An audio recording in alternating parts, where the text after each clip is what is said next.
answers. All right, shoot, Dolan.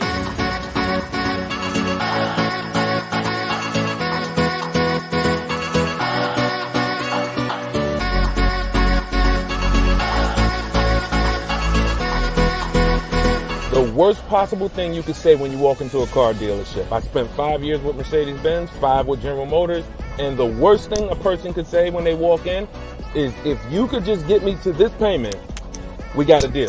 So your loan's probably still like 19, which means you got to pay to get out. You're upside down. It's called negative equity.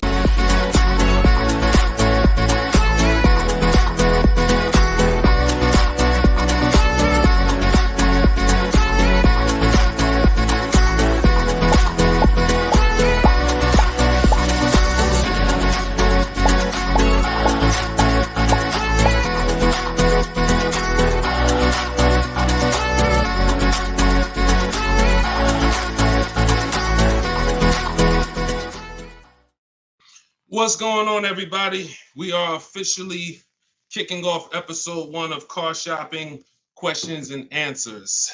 I am your host, Deshone the Auto Advisor. We're going to do this show for about an hour. I'm excited to get really down into the nitty-gritty of showing you how you can buy cars, lease cars, and get below market prices. And if you don't know me, I spent 14 years in the car business, 5 with Mercedes-Benz, 5 with General Motors.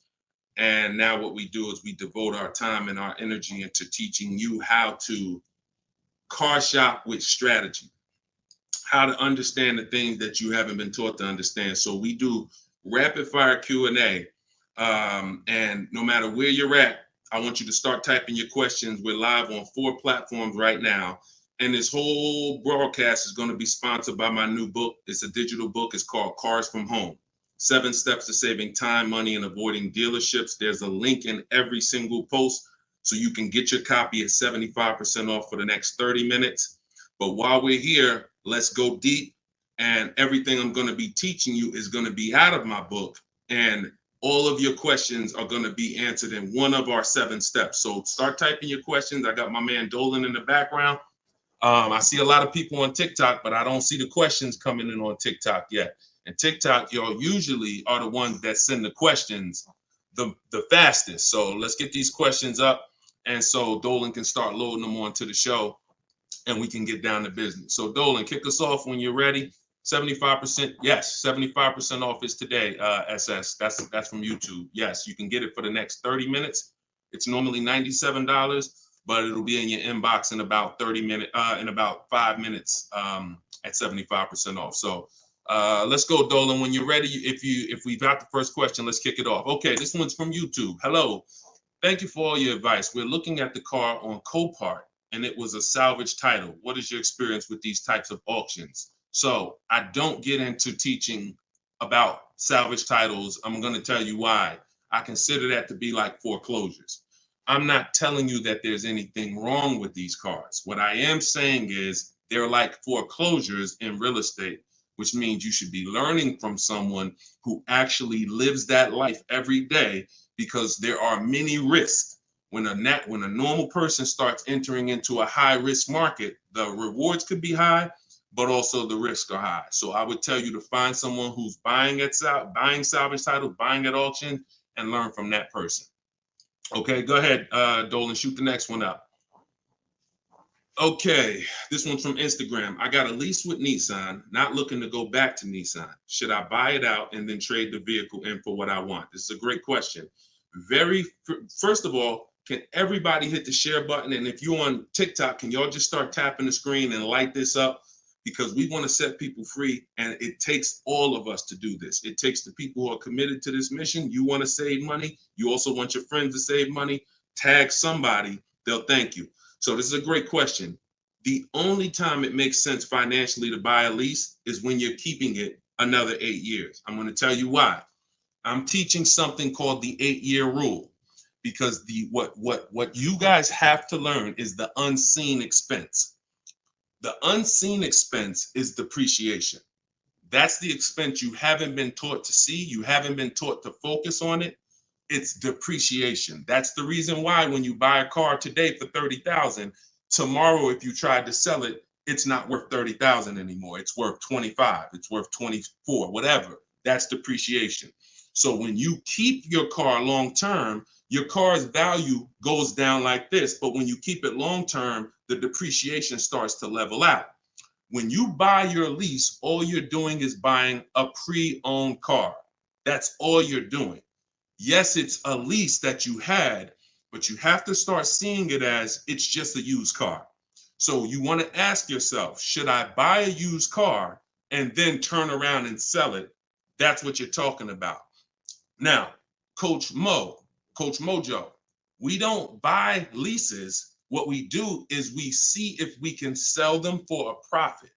If you didn't know you could sell a lease, I want you to type a 1 in the chat. We're going to be peeling back a lot of things you're going to discover as you listen and you stay in this community. You can sell a lease.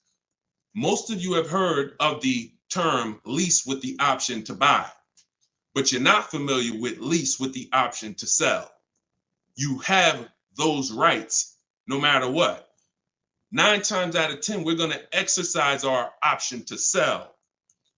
And how you sell, there's 3 ways to sell. There's 3 different types of what I call an equity assessment. This is step 2 in my book.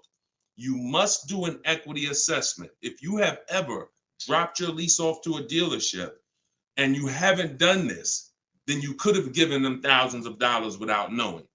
So what you're going to do is do an equity assessment by calling the bank, finding out how much you owe. You want to get your payoff. That's going to tell you, let's say it's $18,500. That's your customer payoff. Now what you want to do is you want to see who will pay you more than that, or at least that amount. And we don't go to dealerships for that. We go right online. This takes 20 minutes to do. We're going to go to CarMax.com, Driveway, Carvana, Kelly's Blue Book Instant Cash Offer, AutoNation, and Car Guru Sell My Car. This is going to get us 6 offers, cash offers. See, our cars are not worth what an algorithm tells us our cars are worth. Our cars are worth what a person is willing to pay for today. And when you see those numbers, that's going to tell you if you have equity versus not having equity. So the short version of your question is, Coach Mojo, you shouldn't be buying your car unless you're planning on keeping it another 8 years, because we teach something called the 8-year rule, which is if you're not keeping your car 8 years, you're not going to outlive the depreciation drop in value. So you shouldn't be buying it. You should be leasing. And I know a lot of you probably, you're well, Deshone, I was taught never lease. I was taught don't lease. I was taught don't lease. Well, you're going to find out the more you stay here, as you just dive in to financial numbers we go over, you're going to see that that's bad advice. And unfortunately, millions of people have been subject to bad advice that has been costing them money. Okay, so we'll go more into detail on that. There's only 2 ways to beat depreciation. Long-term ownership, that's our 8-year plus people. If you're keeping your cars, your next car, if your plan is to keep it 8+ years, I want you to type K in the comments for keeper. Type K in the comments if your next car, you're like, Deshone, my next car, I want to keep it at least 8 years. I want you to type a K. All right? Now, if you are not keeping your car at least 8 years, then you should be shopping for a lease, because that's how you're going to avoid depreciation. We're going to talk more about leasing, because you cannot just get any lease. You have to get what I call a good value lease. We'll go more into detail on that, but that's the foundation, Coach Mojo. Answer those questions first before you think about anything else. All right? Go ahead, Dolan. Shoot the next question up, man. Keep typing the questions, y'all. We're bringing them from all platforms. This one's from TikTok. What to do if you have no pre-approval letter, even with a 730 score? Okay, great question. We don't focus on pre-approval letters. What we focus on is making sure. All right, so I teach something called the bank bidding war. Everything we're going to do from now on is going to be a bid. Could y'all keep tapping the screen on TikTok? I see y'all running the lights up. When y'all keep tapping the screen, what it does is let TikTok know, listen, more people need to get over here, because we're talking about something that everyone needs to hear. So I appreciate y'all. Look, they're running them up. What to do if you have no pre-approval letter. So we were taught always get pre-approved. But here's the problem. People got onto it. Whenever we do something and the public starts moving in a way, the big companies adjust to it and they find a way to infiltrate it. Most of the companies that you're trying to get pre-approved from, that I'm trying to get pre-approved from, their goal is to isolate us. Something called restricted pre-approvals. I'm gonna tell you what a restricted pre-approval is and why we stay away from them. A restricted pre-approval limits where you can shop. We'll approve you, but only to shop with Carvana. We'll approve you, but only to shop with our dealer network.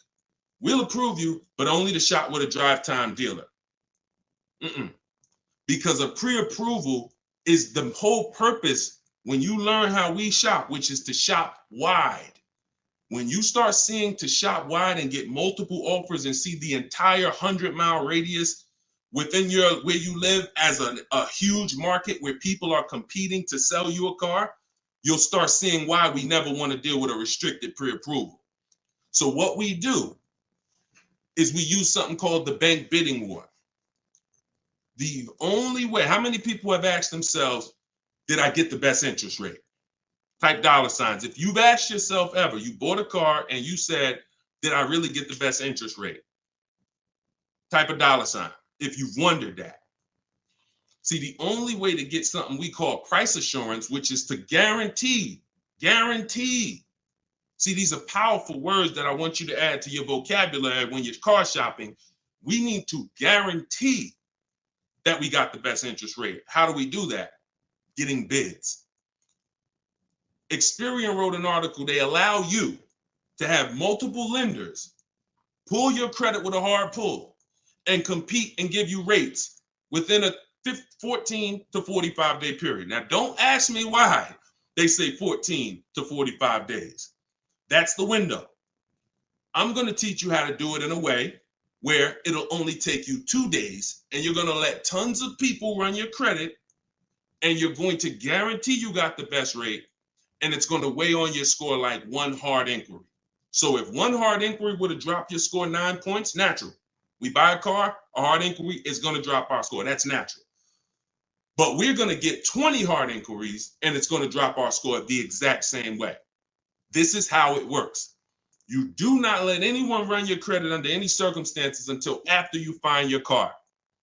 In my book, I have something called the Perfect Budget Calculator. I created this tool. What it does is it's going to tell you, it's going to give you multiple goals. It's going to tell you exactly what car you can afford. It's going to tell you how to be under your max monthly payment. And you put everything you want to put in, what your max monthly payment is, we use the standard interest rate. So whatever the interest rate is at this time, we use that. Budget. The only purpose for a pre-approval is to budget. Think about some of you who are homeowners. The only purpose in getting pre-approved was to budget so that you can go buy your house, right? You with me? That's the only purpose. If we don't get pre-approved, we don't know how much we could afford.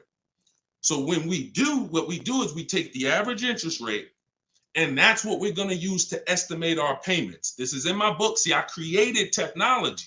So some of you are saying, Deshone, is this just a book? No, it's not just a book. I have links in there. I have links to videos in there. I have platforms that I've created and calculators and tools that I created that I wish I could refer to you. No, but they're only in my book. So you can get the book. I'm going to teach you how to do things the manual way. Some things you can say, Deshone, I could do that manually. But if I'm telling you about a tool I created to use so that it can budget for you, then the only way to get it is to actually get my book. You can get it for 75% off in my TikTok bio. You can get it in my Instagram bio. You can go to deshonesbook.com, or you can scan the QR code and get your copy for 75% off for 30 minutes.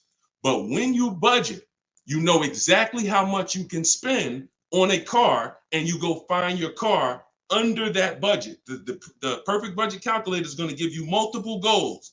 See, here's the problem. When you go out shopping for a car, you notice how you have a budget in mind and you typically tend to go over it. You say, I don't want to spend any more than $500, or I don't want to spend any more than $30,000.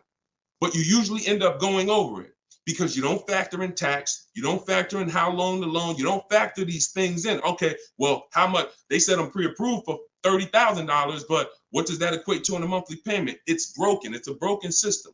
When we go out, we find the car we're looking for. That's when we are going to now let people run our credit. Never before that.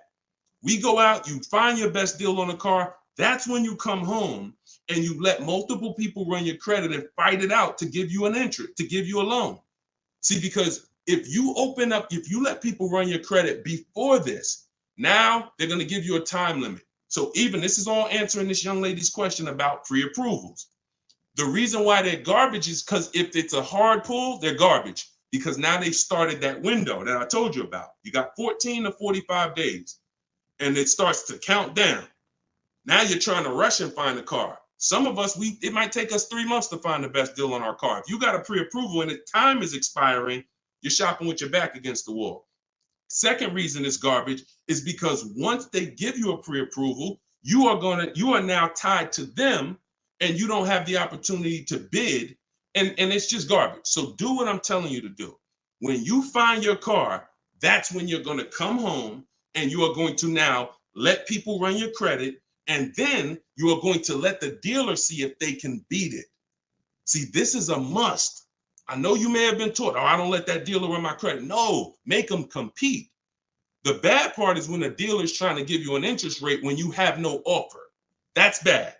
But when you have an offer, that's when he's trying to beat it. And that's a very different thing. You tell him, hey, I got 7.2 from whatever bank. That's the best offer I got. Okay. Now that dealer goes to work with their 7 to 12 bank. Hey, listen, can we beat this? And when he calls you, he's going to tell you one or two things. Hey, good news. I was able to beat that interest rate. In which case, you what? Guarantee you got the lowest interest rate. Or he's going to say, listen, I tried my best. I talked to every bank I got. Nobody could beat that rate. In which case, what? You still what? Guarantee you got the best interest rate. So the only way we're going to be able to do that is with bids. We're going to stop negotiating. We're going to start making people bid. That's what we're all about here. Go ahead, Dolan. Shoot the next one up. I'm going to try to get through these. I'm going to try to give, see, I can't do short answers to some questions. Okay, hold on. Yeah, hold on. Link to 75% off is not working. Are y'all able to click it on TikTok? Let me know on TikTok if y'all are able to access the 75% off. Okay, this one's from YouTube. My credit score is between 500 and 600. Can I still get a nice car? Great question. You should be focused on getting a great car, and you should be, all right. My credit score is between 500 and 600. Can I still get a nice car? Under no circumstances do you ever want to compromise on the car. Follow me. You are going to focus on getting a great car, knowing I'm probably going to pay more in interest. Paying more in interest is not bad considering your situation. Here's why. That can be fixed. Refinance, that can be fixed. But if you get a bad car, that cannot be fixed. So we have resources. I use a company. I refer people to LendBuzz. LendBuzz will work with people who have challenged credit. But here's what you got to know. You can't let them dictate how you're going to shop. You must have your own shopping strategy. Now, there's two situations where if you have bad credit, how many years are you keeping the car? That's the question. If it's 8+ years, then no problem. I'm going to get the best car I can find. I'm going to pay a little bit more in interest, but as soon as my credit's good, I'm going to refinance that loan. Problem solved. Second person is Deshone. I'm not keeping my car 8 years, but I need a car now.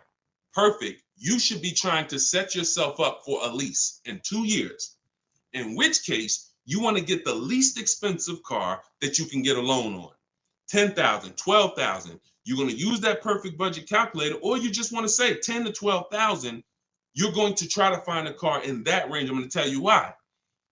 In 2 years, when you go to trade out of that car, if you go and buy yourself a $20,000, $30,000, $40,000 car, you're going to have a bunch of negative equity. And what that's going to do is that's going to stop you from getting a lease. This is what people do. Oh, Deshone, I couldn't qualify for a lease, so I'm going to go out. I want to get that Dodge Charger with the big engine in it because I can't sacrifice for 2 years. I can't be out here looking like I don't have a nice car. Problem. I can't help you. But if you're willing to say, because I'm going to tell you why. I'm going to tell you why. When you get that Dodge Charger, you usually forced your way into it, bought an older one, paying a high payment, high interest. So in 2 years, when you think you're going to trade out of it and go lease, you're going to have a hard time because the negative equity is going to be so severe. And when you have that $600, $700, $800, $900 car payment, chances are you might miss one of them. This is a disaster because we can't sacrifice. So what I'm telling you to do is say, all right, if Deshaun's telling me that the best move financially is for me to be leasing because I'm not keeping my cars 8 years, I need to be getting great leases, but I can't qualify, then my mission is to qualify. That's my mission. So when I look at what that take, what did that take? That means I'm going to get a car now, and that's going to be my sacrifice car. That's going to be my car that I drive for 2 years, build my credit. It's not going to be my perfect car. My perfect car is going to be when I drive a brand new lease off the lot 2 years from now. This is my setup car. So I'm going to make sure I get a low price car where I won't miss a payment. I'm going to build that payment history. I'm going to have minimal negative equity. And then in 2 years, I'm going to make a power move. That's the short term and the long term. That's why it's important to know, is this a long-term car or is this a short-term car? Very important to know. If it's long-term, I told you what to do.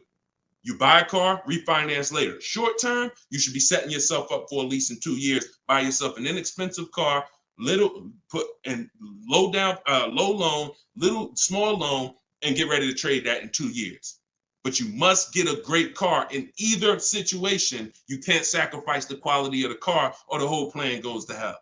Your car breaks down midway, plan is scrap the plan. So we never compromise. So check this out. I see as soon as you purchase the book, I give you a support email because I do not DM me about products. Everyone gets a support email because we want to handle those issues immediately. DMs I barely see.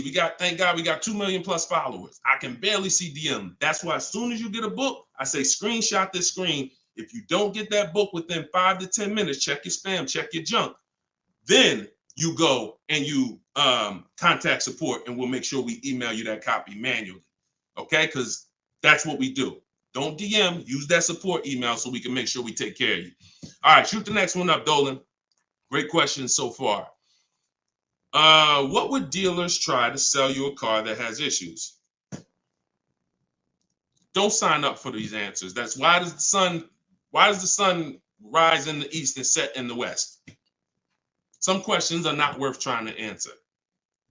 Just plan accordingly and move accordingly, knowing these things are.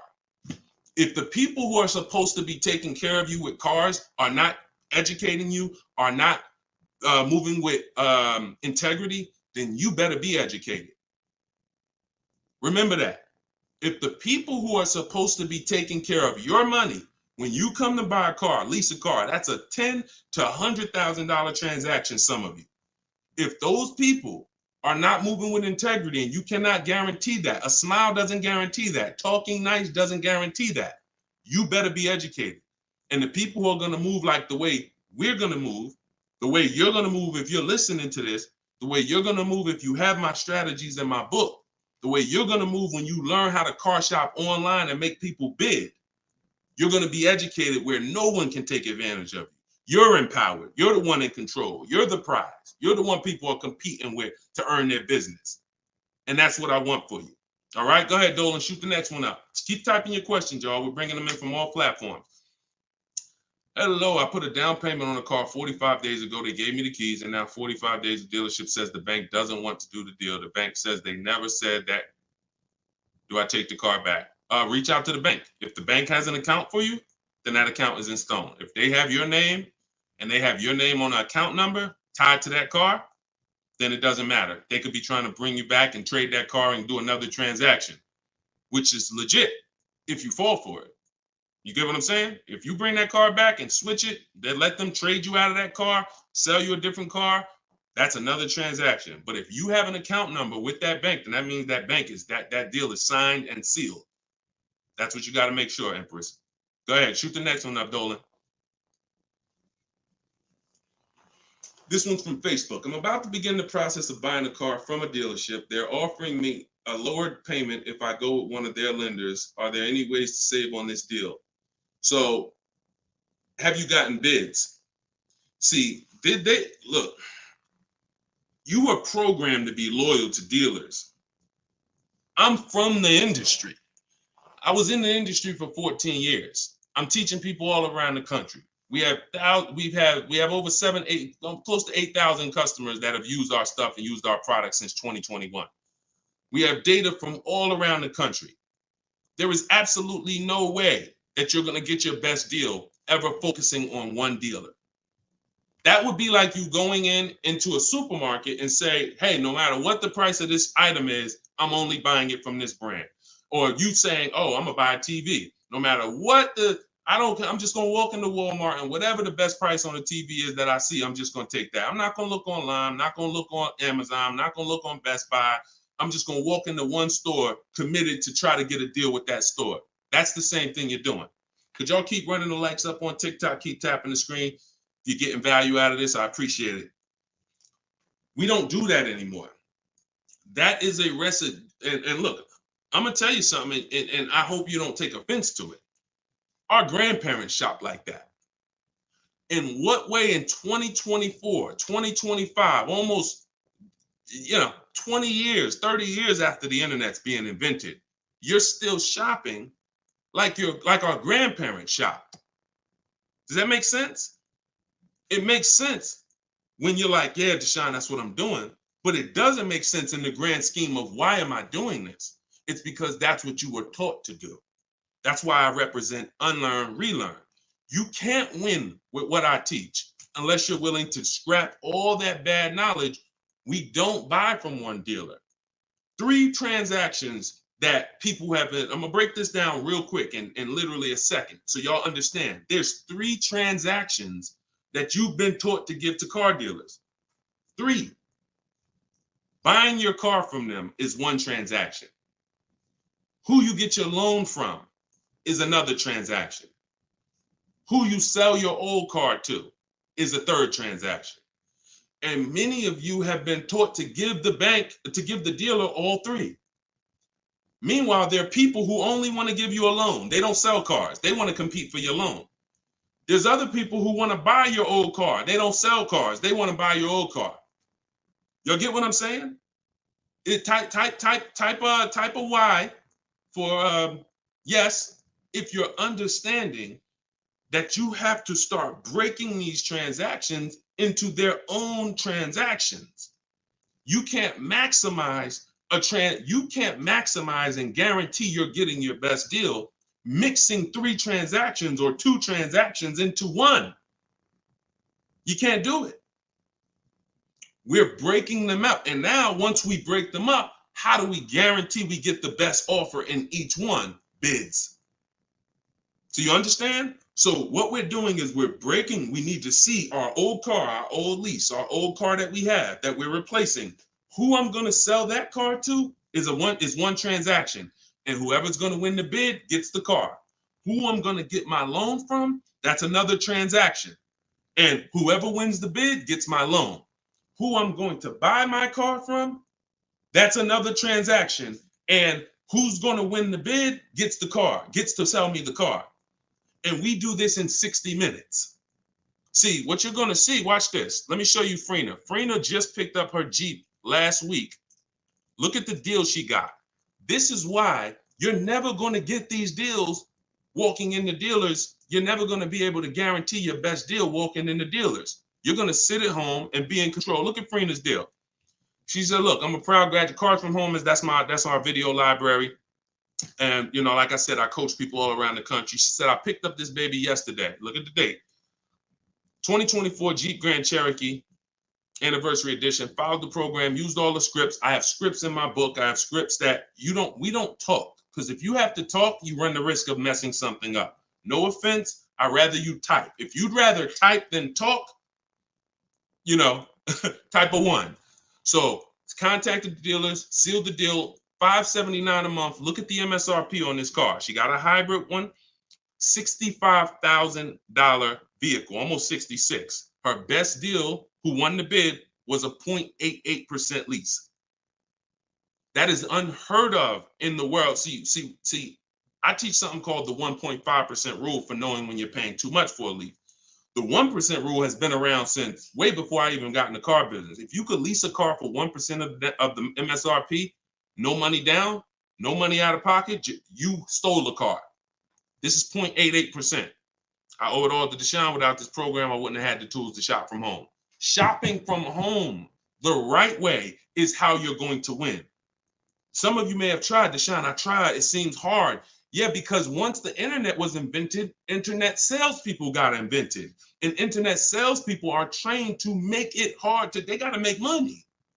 And what they're going to do is they're going to make it hard for you to get a deal done, because half the time you don't even know the information you need to give them to get a quote. Hey, I got to give you where I work at. See if I qualify for any rebates. I got to tell you what cars are in my household. See if I qualify for any rebates. I got to tell you, what affiliations I have. I got to tell you what my date is. I have something called a no later than date. What's my deadline? Hey, I could buy a car, Deshone. I don't need a car for about 3 months. Should I start shopping now? Yes, you should. Because if you get in the market now and you can buy a car today, but you don't need it for 3 months, that's called leverage. See, most people walking in the dealers, they're like, hey, I need a car this week. I need a car today. That means the car that's coming 6 weeks from now, they can't benefit from that. You can. But you got to learn how to give this information. And this is why when you try to shop online, you have a hard time, because you don't know. You're defensive and you're like, I'm not giving a dealer what they need, but I'm also not staying in a position where I don't give them too much information where they can use it against me. So that's what we'll learn. Everything I'm teaching you is, if I can boil it down to a couple simple things, mastering the science of shopping from home. That's why my book is called Cars from Home, 7 Steps to Saving Time, Money, and Avoiding Dealerships, and making people bid for your business. We can sum that. Once you master those 2 things, you're going to save more money in 60 minutes than you ever saved going in the dealers 2, 3, 4 times, spending hours in there. And you're going to have price assurance, which is guaranteeing that you couldn't have saved any more money. That's what Freenah has. That's what I want you to have. Go ahead, Dolan. Shoot the next one up, brother. Keep typing your questions, y'all. We're bringing them in from all platforms. Let me bring Freenah's pick down. All right, perfect. Shoot the next one up. All right, I'm trying to fly through these, y'all, but I can't give short answers. You get what I'm saying? I got to give you the full answer. Can you get a great deal on the lease vehicles on a Range Rover? Okay, great question. You can't control the lease program. The lease program is what's going to dictate when the dealer wins the bid. Let's say a dealer, I always teach, when you start getting bids on a lease or on, you should see about at least a $3,000 to $5,000 difference from your best offer to your worst offer. Now, sometimes it's more drastic than that. You're doing it, you'll see a $7,000 difference from your best offer to your worst offer, but you need to see a spread. I'm going to tell you why. 80% of dealers are overpriced. So when you start getting offers, if you don't get enough offers to where you see that spread, you haven't gotten enough offers. I teach you need to get at least 5. In my book, I have something called the 25 to 5 strategy.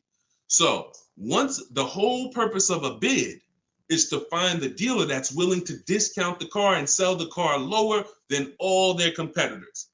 And if there's any rebates, to disclose them to you. That's only going to come through bids, because you don't know who you're dealing with. An 80% dealer is not going to tell you all the rebates. An 80% dealer will tell you, okay, yeah, there's no rebates, but there actually is. 80% dealer is going to say, all right, yeah, there's $1,000 rebate. Hey, but there's actually $2,500. So you can't depend on an 80% dealer. You have to get multiple offers and reveal who the actual dealers are who is going to win the bid.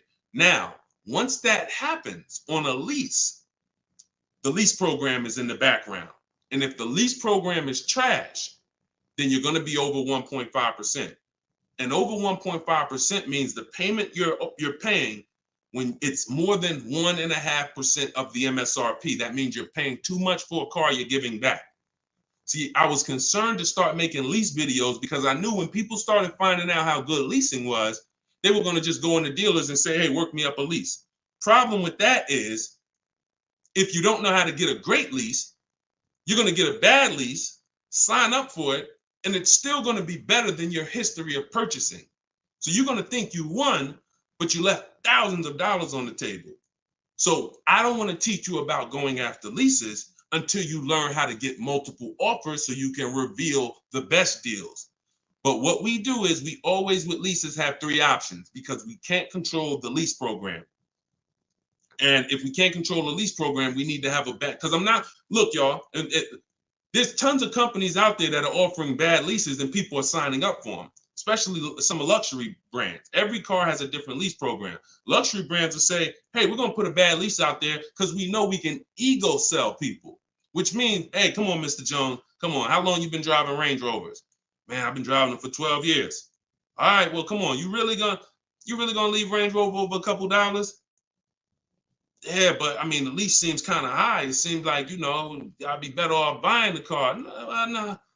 If you don't know that, they're going to ego sell you. So until people stop signing these bad leases, we are not going to get to the point where some of these banks say, all right, we got to stop with the bad lease deals. Now, conversely, opposite end, there's phenomenal lease deals out there. Like Yusufrina. I'll show you a couple more before we jump off the show.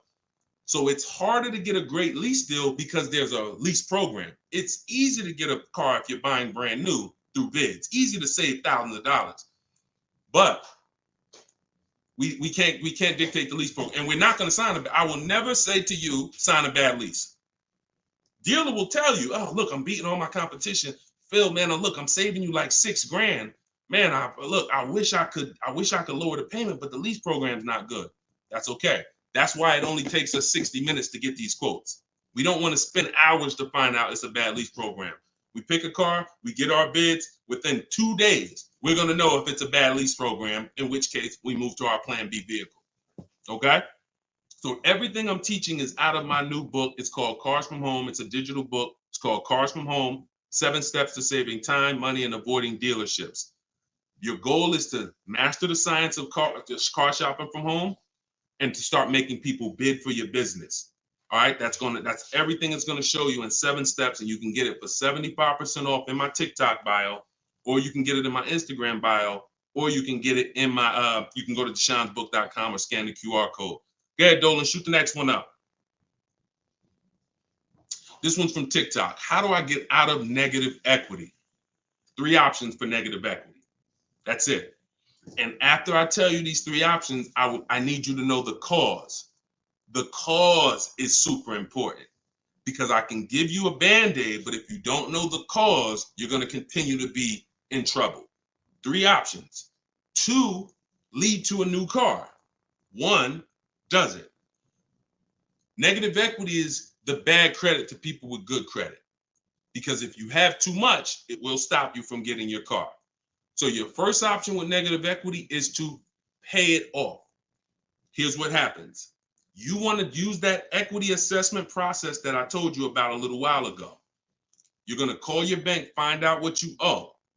After you find out what you owe, you're going to go to those websites I mentioned, CarMax, Driveway, Carvana, Kelly's Blue Book Instant Cash Offer, AutoNation, Car Guru, Sell My Car. That's going to give you 6 cash offers.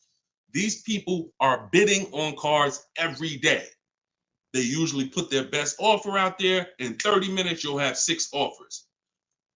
They pay more than dealers on average. In fact, 2 or 3 of those bids you're going to get are actually from dealers. So it's a nice mix of offers.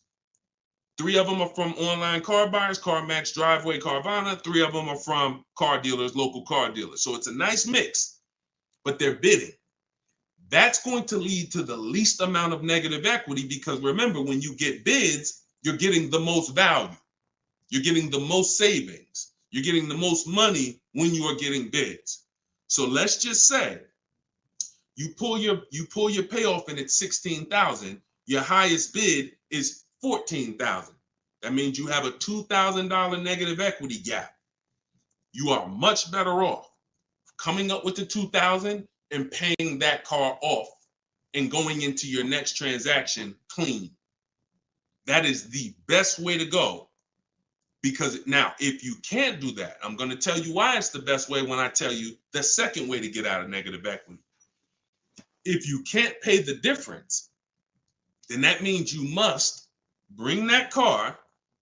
You can't do a separate transaction with that car because you need the dealer who you're going to buy the car from to wrap the negative equity into the new deal. They are still going to win the bid. You must, in all cases, only deal with dealers who won the bid. But once they win the bid to sell you the car, now when you come to them, you're going to now bring your old car into it and see what it's worth to them.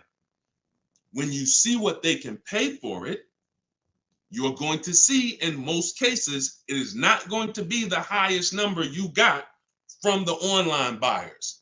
So if the online buyer's highest number was 14, maybe that dealer can only pay 12,200, 12,500. And you might say to them, hey man, but CarMax was offering me this. They're not going to be able to match it in most cases. It's just not possible because they can't win both bids. If you start buying cars for the most money, selling cars for the least money, it won't take you long to be out of business. That's probably what happened to Vroom. They were buying cars for the most money and then trying to sell them, and they weren't able to make the profit. So we must separate the process, but if you can't pay the difference, you now must bring your old car into the process after a dealer wins the bid, introduce them, hey, this is the car. Now, they've already won the bid. They beat all their competition to sell you a car. So they've already proved they're a 20% dealer. Now you're bringing your old car, and you're going to see, Dad, if I would have sold it to them, I would only had 2,000 negative equity. But bringing it over to this transaction, I actually got like 3,700 negative equity. And there's nothing we can do about that. That's why I said the plan A is always, if you can cover the difference, cover the difference. If you can't, that's your only option. Now, here's the third thing. I told y'all 2 things lead to a new car with negative equity, 1 doesn't. If you have too much negative equity, you have to understand loan to value ratios. Loan to value ratios have nothing to do with credit scores. That's why I call negative equity the bad credit to people with good credit. When you bring your negative equity over, the bank is only going to lend a certain percentage above the price of the car.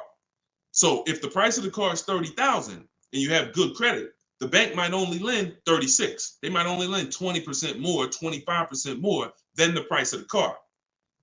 So if you're coming over and you're trying to do a no money down deal, which is what we do, we shop with no money down. If we can make no money down deals and we can get the car payment to where we want, if we can get the whole deal to where we want with no money, that's what we do. It's different when interest rates are higher. We typically put more money down to avoid paying more high interest.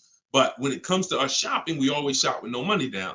So if you're trying to do a no money down deal and you are trying to bring all this negative equity over and trying to not just finance the price of the car, but the tax, the fees, and negative equity, you run the risk of blowing out the loan to value ratios, in which case you're not going to be approved. You could have a 900 credit score. They're going to tell you you got to put money down because you can't finance all that negative equity. So it depends on how much. And if that's too high and you can't put down money to actually make a difference, then you're going to need to stay and pay down that car for a couple more months or even maybe a couple more years to lower the amount of negative equity. So that's how you get out. That's all in my book. 3 ways to get out of negative equity. But what you got to know is the cause. Only legitimate reason for negative equity is because you had an emergency and you had to switch cars. Now, if we go by things that can be prevented, like Deshone, I bought a car, it's breaking down. Well, that means you bought the wrong car. We can prevent that with knowledge. Now, if you say, Deshone, I just wanted a new car and I switched it, that's costing you. And because you don't understand leasing, see, 90% of the time, 10% we give to emergencies. Deshone, man, I had a sedan, then I had twins, I had triplets. I need to get an SUV. I got to switch the car. Understood. Legitimate reason. Switch the car, stay in it long term, pay off, and keep the car. But 90% of the time it's you don't understand leasing. And you buy your cars, you take out 5, 6, even God forbid 7-year loans, you switch these cars in 3 years, 4 years, you always have negative equity and you're overpaying by thousands of dollars. That's the cause. That is the cause. I've been doing this since 2006. The reason for most people, most of your negative equity is because you haven't learned the lease yet and you're buying cars, but you're a short-term person. All right? And the more you stick around here, the more you'll understand why that's a mistake. If you get my book, you'll understand, oh, I've been doing this wrong. I was taught this. I don't blame you. You were taught that. But when you learn, when you do better, when you know better, you do better. And that is my goal, is to make sure you know better. My pleasure, Reggie. Said thank you for everything. My pleasure. Absolutely. Everything I'm teaching y'all is out of my new digital book, Cars from Home, 7 Steps to Saving Time, Money, and Avoiding Dealerships. You can get your copy for 75% off as part of our launch in my TikTok bio, in my Instagram bio, or you can go to deshonsbook.com. There's a link in the comments, or you can scan the QR code if you're watching us on the television, and you can get your copy for 30 minutes. Once that timer expires, book goes back up to $97. So get your copy before the timer runs out. Go ahead, Dolan, shoot the next one up. All right, this one's from YouTube. Appreciate all of your content. Thank you. We are looking to buy our teenage daughter her first car. Is there any downside to purchasing outside of a name franchise dealer? No, if you do your due diligence, because there's 100,000 plus used car dealers in the country. Let's assume 80% of them are trash. As long as you are sorting, when we shop for used cars, and you want to ask yourself the 8-year rule question. If you're not keeping this car, if you don't think your daughter's keeping this car 8 years, then you should be shopping for a lease for her.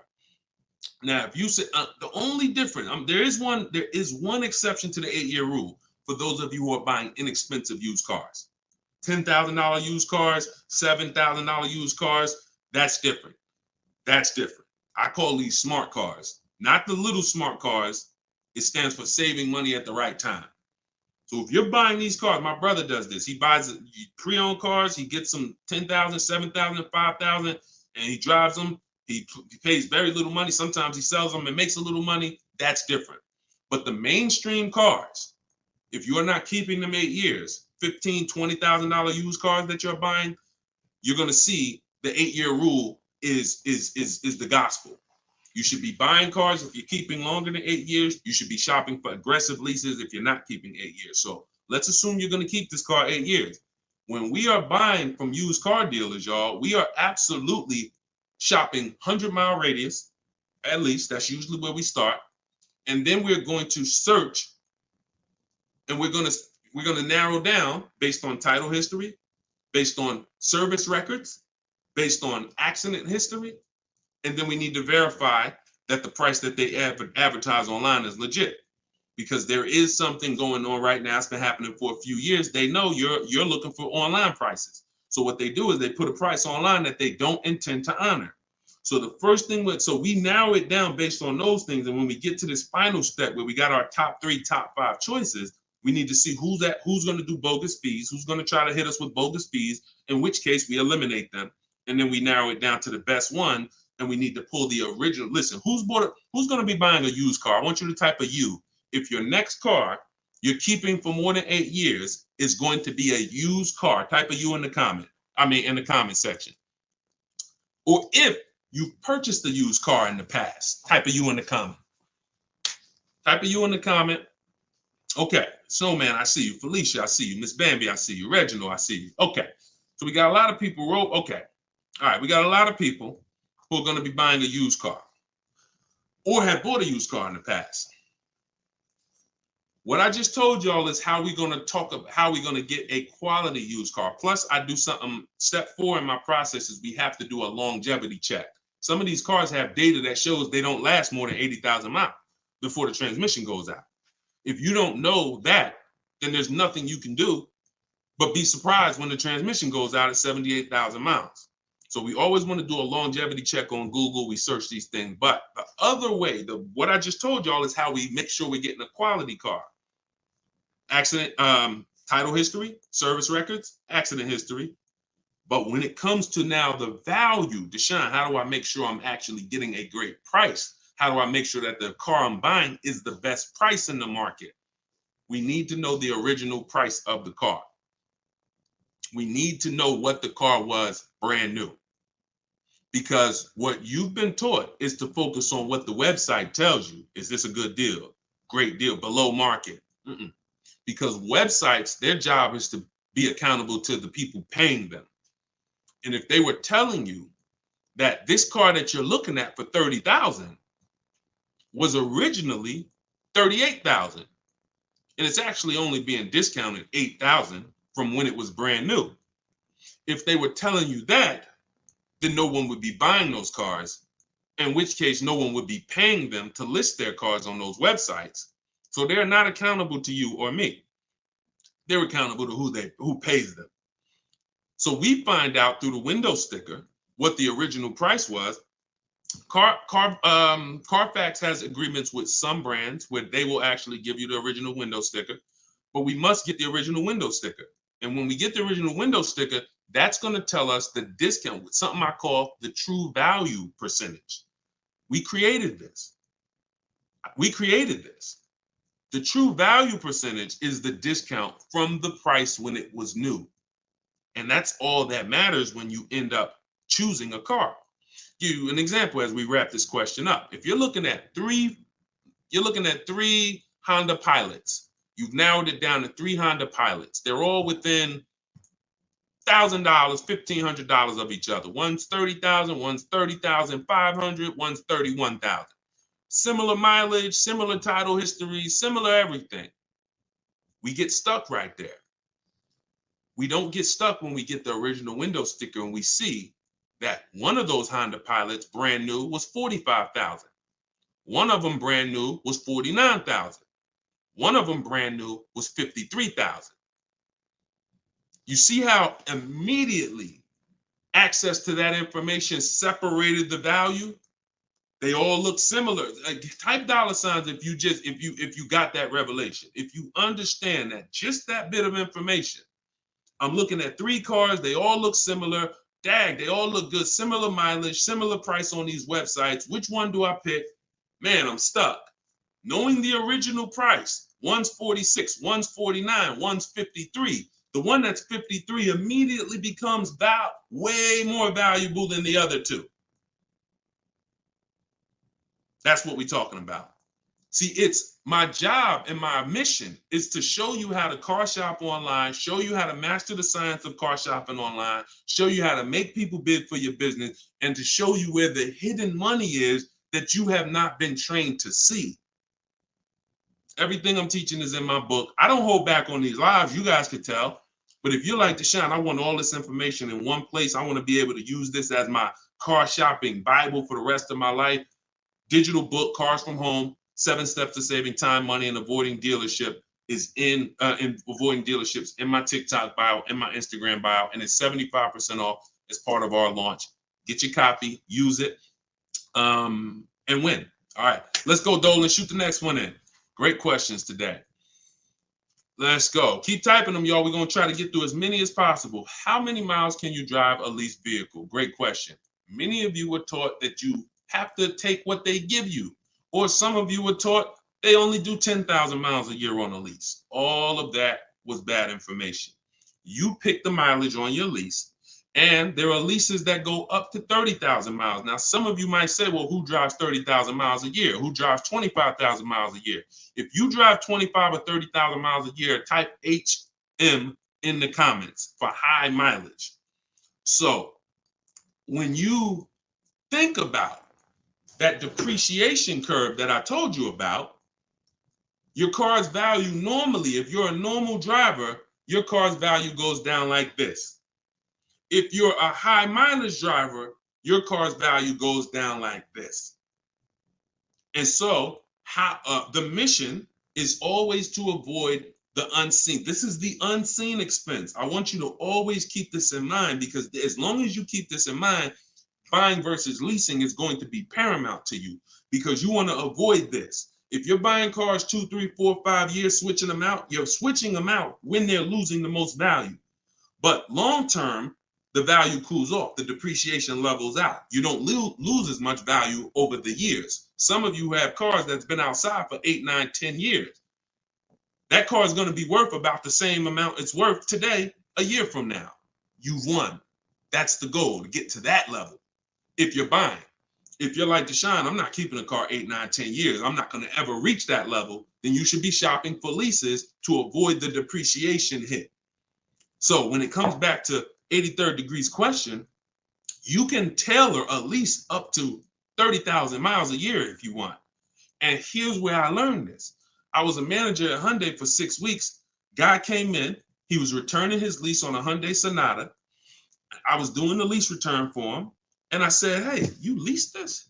He said, yeah, I always lease. I'm in sales. I'm on the road every day. I used to buy my cars. And, you know, I would have a bunch of negative equity all the time. I was just losing thousands of dollars every time I went to replace the car. It wasn't worth what I owed on it. And I just kept rolling over. I stopped doing that when I found out about leasing. Now, same time he's telling me this, I know that I've also sat with people who came in with high mileage with 10, 15 grand of negative equity. So what he's telling me, I've experienced. And I'm trying to help these people and dig them out of this hole and help them get another car, but they have a ridiculous amount of baggage from the old car. So he told me that, and I saw his payment. And I said, man, this payment is only like $175 a month more than a really good deal on a regular lease. And so from then I understood. I'm going to teach people that you need to understand, if you get a great lease deal and then you bump the mileage up from 12,000 to 22,000 or whatever you need, you're going to pay thousands less than if you bought the car and just took that depreciation hit. You bring that car back with 75,000 miles in 3 years, the car is worthless, but you still owe $17,000 on it. That's the difference. So leasing mileage, you pick it, and you can customize it up to any amount. But we always shop for 12,000 miles a year. Always. We don't shop for high mileage leases. When we get our quotes, if you're using what's in my book, the 25-to-5 strategy, we get our quotes with 12,000 miles a year. And once somebody wins the bid, then we convert the bid. We tell the winning dealer, hey, could you show me what the payment's going to be with 18,000 miles a year? And then we customize the lease. If we're going to do any down payment, we always customize after we've identified the winning dealer. Great question. Great question. Go ahead, Dolan, shoot the next one out. Great questions today. All right, keep typing them, y'all. What advice would you give a first-time buyer who doesn't want a car note? Then go save up your cash and go get the best car you could afford. But why is it we always, Whitney, just send an email to support. If you're having trouble getting your book, just send an email to support. We'll send you a copy manually. Oftentimes it's a little one letter's different in the email. So that's why as soon as you purchase, I always give you that support email so that we can make sure you get your book. Okay? But what advice would you give to a first-time buyer who doesn't want a car note? Save up your money, get the best car you can afford. But here's what I want to ask you. Why is it that the only time we want to avoid a monthly payment is with a car? We don't say to the electric company, I don't want a monthly payment. We don't say to the water company, most of us who are buying a house, we have a mortgage. Most of us who are renting, we pay rent every month. Why is it that the only thing that we say we don't want a monthly payment on is a car? Why? Now, I'm not telling you paying cash for cars is bad, but I'm telling you that if you're dealing with a mindset that is, I'm going to pay cash and save up and get a car that is less than a quality car because I don't want a monthly payment. So I'm going to get a car, save up, scrape together some cash and get a car that is less than I could actually get if I used a little leverage, little loan. See, there's something called over leveraging. I'm going to take a 7-8 year loan to afford a car. That's called over leverage. That means you're trying to get a car that you truly can't afford, but you're going to use the bank's money to actually do it. That's over leverage. That's like going in and saying, hey, I'm going to get a 50-year mortgage because I don't want to buy a $300,000 house, $400,000 house. I want to buy a $600,000 house. So I'm going to get a 50-year mortgage so that I could afford the monthly payment. When you do this, when you do this, there's, again, cash buyers. Nothing wrong with that. But I'm concerned with the mindset, the reasons why. Because the reasons why it makes sense to pay cash is to avoid the interest if interest rates are high. 7, 8, 9%, you want to pay cash? Great. But there are people who come into the dealer. I was blessed to work in some very affluent towns, white collar and blue collar towns. So I had people making 30, 40,000 a year. I had people making 30, 40,000 a month. And what was interesting to me is those who were able to afford paying cash for the car could write a check, because when I would ask them, how are you going to pay for the car? They would ask me, well, what are the rates? If I had a 0% interest rate or 1% or 2%, if their money was making money for them, they wouldn't put it into the car because they see the car as a depreciating asset. What does that truly mean? When I put 30,000 into the car, what is my 30,000 worth to me in 5 years? Let that sink in. Anybody who's paying cash for a car, if you're bringing money out of stocks where you're getting 8%, 7%, 10%, bringing it out of real estate where you're getting 10%, 12%, 15%. When you put that 30,000 in a car, what's that car worth in 5 years, y'all? What is a $30,000 car worth in 5 years? Average miles, 60,000 miles driven on it, 30,000. What is it worth in 5 years? Throw some numbers out there. Throw some numbers out there. Let's see. See what we come up with. My guess is 30,000. Knew that car in 5 years is probably worth like 14. Okay, Pink Butterfly said 13. 19 is too generous, I think. 17, 12. See, some people may be confused about this seller's market we had for 3 years because you might have just sold the car in 3 years and made some money over the last 3 years. That market's gone. So you might have really said, Deshone, I bought a car for 30 and I sold it in 3 years. I sold it in 2022 and I got 23 for it. Well, that's never going to happen again unless we have another, worldwide inventory shortage, in which case resale values go up. Normal market, yep, 12, 13, 14, 15 generously. So a person who's looking at their cash and what their cash is doing for them, they look at that.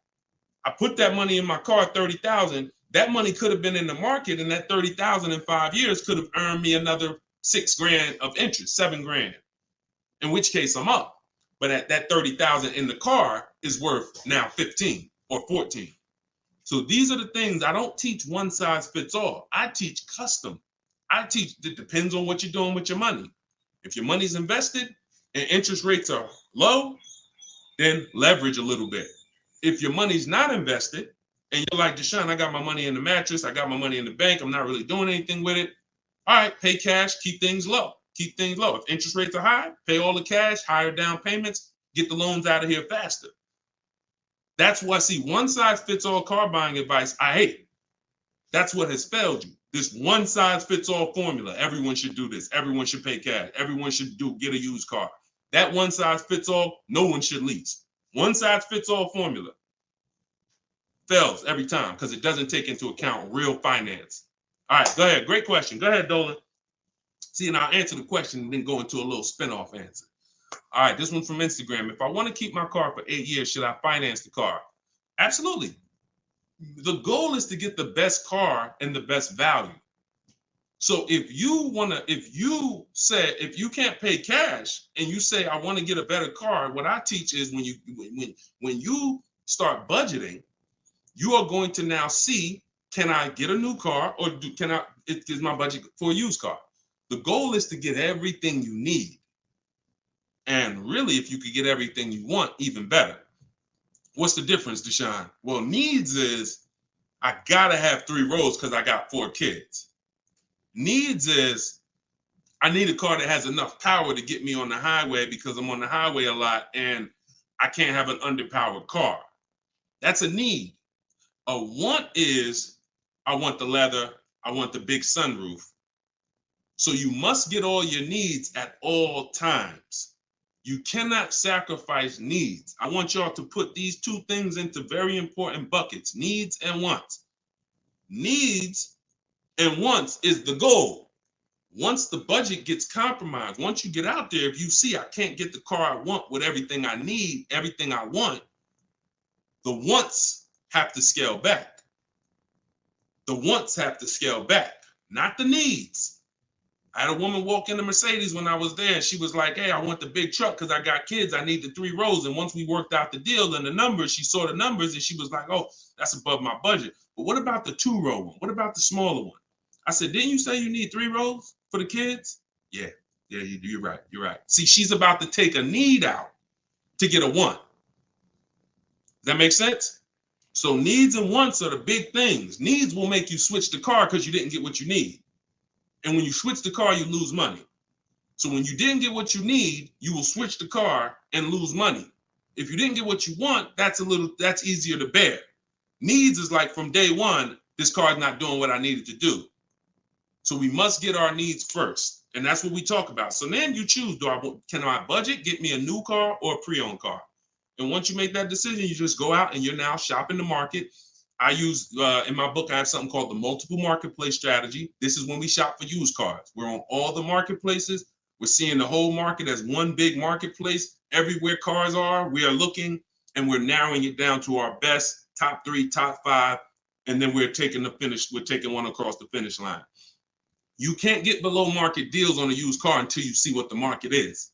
See, let me go deep on this for a quick second. The goal for me, if you're learning from me, your goal is to get below market deals, below market leases, below market. You saw Freena's lease. That's a below market lease. That's not a lease that you see advertised that people are getting. So below market pre-owned cars. In order for you to get a below market pre-owned car, you got to know what the market is. So sometimes you're going into one dealer and you're looking and saying, okay, let me negotiate with him. That's a mistake. You don't know what the market is. When you see the low side of the market on a used car, now you're able to see, again, if you're shopping the right way, there's always a spread because there's always people untrained who are going to pay the higher prices. They're going to walk into those dealers. They're going to go back and forth, take $2,000 off. They think they won, but you were negotiating with one of the higher price dealers. So because he took $2,000, $3,000 off, you think you won, but you were at the wrong dealer to begin with. So once you actually see the low side of the market, we zero in on that. And we zero in on that, and we look to take one of those deals across the finish line. Can't get below market deals if you don't know what the market is. That's why when we look at used cars, we're not looking to buy the first day. We're not looking to buy the second day. Sometimes some of you are like, Deshone, I got a couple months. You might want to watch the low side of the market. You might want to, we always get alerts when we go in. This is all in my book. If you like Deshone, I want to know all of this. I need this in my hand. It's in my book, Cars from Home, 7 Steps to Saving Time, Money, and Avoiding Dealers. 75% off in my link, in my bio, TikTok, in my bio, Instagram, or go to deshonsbook.com or scan the QR code. But when we are getting these, when we are looking at the low side of the market, you might want to watch it. You might want to watch it and see, okay. And then we have alerts on. So every new car that pops up on these marketplaces, we get an email immediately. So we get an email immediately. And if I know that the low side of the market is 22, 23, the minute that car comes on, I'm going to be one of the first ones on it, where everyone else is going to hesitate. When a dealer gets a new car, typically a person who doesn't know the market, they're going to go in there and they're going to be like, all right, is this really a good deal? Meanwhile, we know the market. So we know in a minute, I'm going to snatch that deal before anybody even knew it was there, because the best deals do not last. And that only comes from knowing the market. All right, go ahead, shoot the next one up, Dolan. Great questions today. This one's from YouTube. What can I do to increase my confidence so I can negotiate more intelligently? Stop negotiating and start making people bid. Who's not a good negotiator? Type me. You're not a good negotiator. Type me in the comments. Not a good negotiator. Type me in the comments.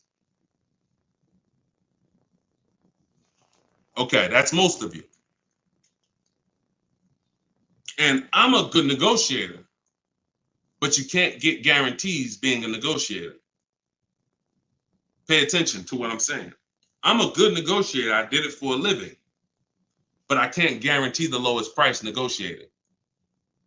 The lowest price only, the guarantee of the lowest price. I could be a good negotiator. Negotiator is always going to leave wondering, if you go back and forth with somebody, back and forth, back and forth, back and forth, you always leave wondering, could I have gotten a little more? That's not a guarantee. That's not price assurance. Bids, guaranteed, because I'm getting 5 to 7 offers. I'm having, in my case, I teach the 25 to 5 strategy. We're connecting with 25 dealers. We're getting 5 to 7 bids. Whoever wins the bid, win. That means you beat 25 dealers to earn my business. That means I guarantee that I paid the lowest price and I don't have to talk. That's why in my book are scripts, online scripts. That's the one part that I can't teach you. I can't teach you. It's not that I'm holding back. I can't teach you what my scripts are that are copy and paste. When they say, hey, when can you come in? My script says, hey, well, I'm actually going to be handling my whole transaction online. Oh, actually, well, we don't quote online. Okay, that's not what other dealers are saying. Should I remove you from my list? See what I'm saying? When we're copying and pasting and we know what to say to everything they're going to type, now we move things forward. We keep it on our agenda. This is all in my book, in my video library. This is what the people who have learned from me for the last 3 years have been doing. That's why you see people like Frina. That's why you see people like Pierre, got himself. He came in, got a 22 CX5. Very big thanks to Deshone the Auto Advisor, educating and empowering me to control the entire purchasing process. The perfect budget calculator really helped me figure out what I could realistically afford. With the true value percentage, we talked about that earlier in the show. Everyone purchasing a used car, true value percentage is what we use to make sure we win, price-wise. I spotted the best deal, 6 similar listings, saved over 20% off the original MSRP. I also shop for my own financing. See how we break these transactions down? You see how he's breaking the transactions down? That's how we get bids in each category. Also, I shop for my own financing, got the dealer bank to match it. See? So we're not doing the shop for my own. Oh, I'm not going to let that dealer run my credit. He knows the bank bidding war. The bank bidding war is all these people are going to bid. So I guarantee I got the best price on my used car I bought. I guarantee I got the best loan because the dealer couldn't beat it, but they were able to match it, which means it saved me the time. I didn't have to go through that. And the dealer, see, we guarantee. That's what I want for y'all. And the icing on the cake, learning about bogus fees and walking away from dealers not willing to remove them. Now, the walking away, he's talking about not physically. He's talking about next, not physically, because we're home. We're not going into dealers walking away. Some of you said, Deshone, if I don't get a good deal, I just walk away. That means somebody wasted your time. And when you walk away, you still need a car. So you're not hurting the dealer when you walk away. Someone's going to buy that car, even if it's overpriced, and they're going to look at you and say, well, you still need a car, so it's really your loss. When you learn to do this while you're in your living room, you'll understand I don't need to walk away ever because I'm in control. No one's going to waste my time. And this only comes from mastering the science of shopping from home. That's why my new digital book is called Cars from Home, 7 Steps to Saving Time, Money, and Avoiding Dealerships. Go get your copy for 75% off. Use it. Everything is in there, from high mileage driving strategies to leasing to giving you a video to help you understand leasing. Some of you are like, Deshone, I was taught all my life never to lease. If that's you, type me. What you're going to see is I link you to a video from the Cars from Home library where I actually break down for you leasing versus buying. So by the numbers, so you can understand. Some of you that's what it's going to take. You've been programmed so bad about leasing, you need to see it by the numbers to understand that this is costing me money, not understanding this. So that's in there. Purchasing, high mileage driving strategies, links for people with bad credit, and how you're going to get your cars even with bad credit. It's all in there. Get your copy for 75% off for the next 30 minutes. Once the timer expires, it goes back to $97. And win. Use it and win. Listen, we're an hour and 15 minutes in. We want to keep these broadcasts, these episodes. It's episode 1. You know, if you are subscribed to my email list, you'll know when we're live.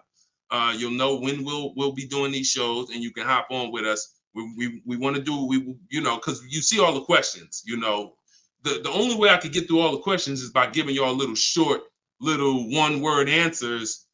That what is that going to really do for you? So yeah, we might only get through 15, 18 questions because I'm giving you the thorough answer. And when you see that a car is the second most expensive purchase behind a house, you'll appreciate the thorough answer. No one's going to buy a house and ask about financial literacy and expect a one-word answer. So we shouldn't do it with cars. When cars, we're going to buy more cars than houses. So get your book, y'all. We will be back. We'll be back for another episode very soon. If you're on my email list, you'll know. And I appreciate everybody for tapping in. This is episode 1. We got a lot more coming, and we're going to keep dropping these jewels. Keep unlearning, keep relearning. For the people that got the book, thank you. And for the people who continue to help share this message, appreciate you. We'll see you on the next one.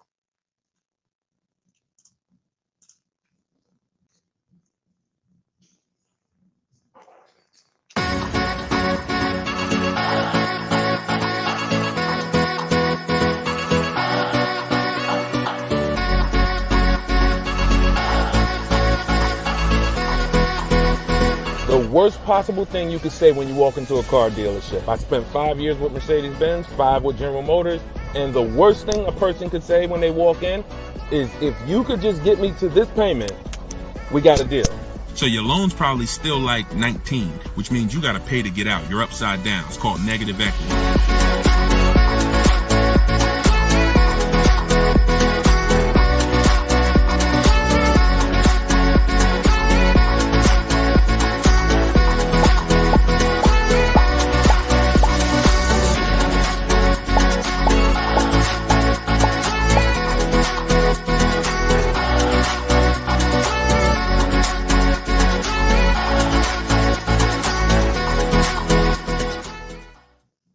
What's going on, everybody? Welcome. How's audio? Give me a 1 if audio's clear. Welcome back to Car Shopping Questions and Answers. This is episode 2. I'm your host, Deshone the Auto Advisor.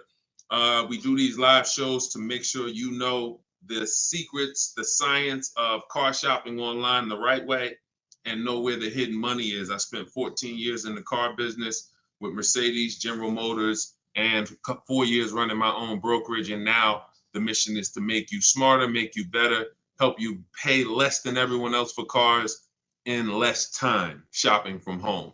So this whole show is sponsored by my new digital book. It's called Cars from Home, 7 Steps to Saving Time, Money, and Avoiding Dealerships. And you can get your copy for the next 30 minutes at 75% off in my TikTok bio, in my Instagram bio, or you can click deshonsbook.com or scan the QR code. So type your questions in, Dolan, shoot the first one up. We're going to be taking them from all platforms. And if y'all could start tapping that screen on TikTok, so shoot those likes up. I appreciate it. So this one's from Instagram. Does it make sense to buy a car from another state to get a better price for the car?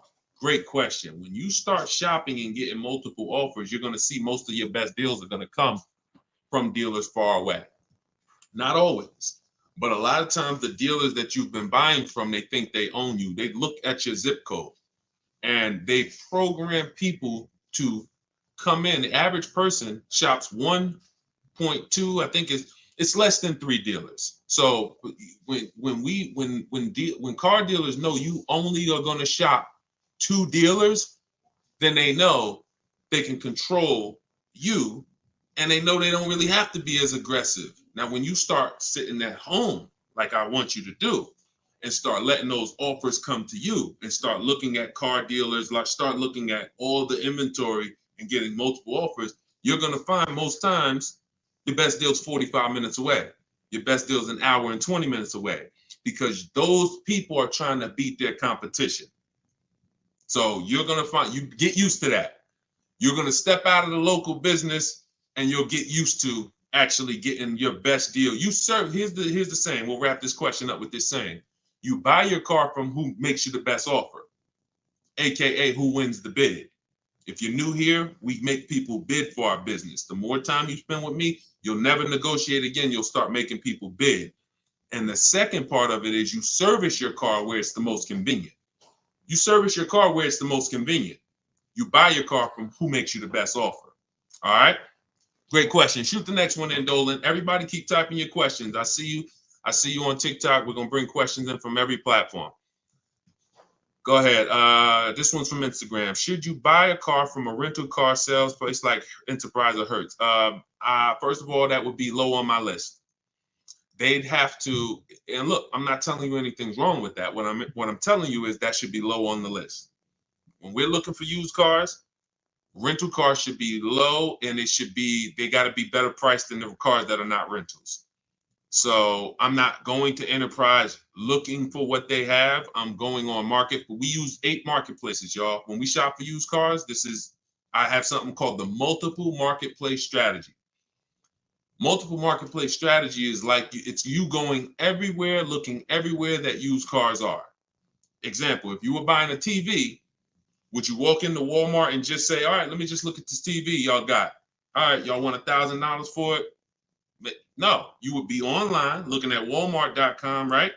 Amazon, Best Buy, and any other website with a TV, right? Type right if that's the way you would shop. You look at someone who just walked into Walmart and say, why are you shopping like that?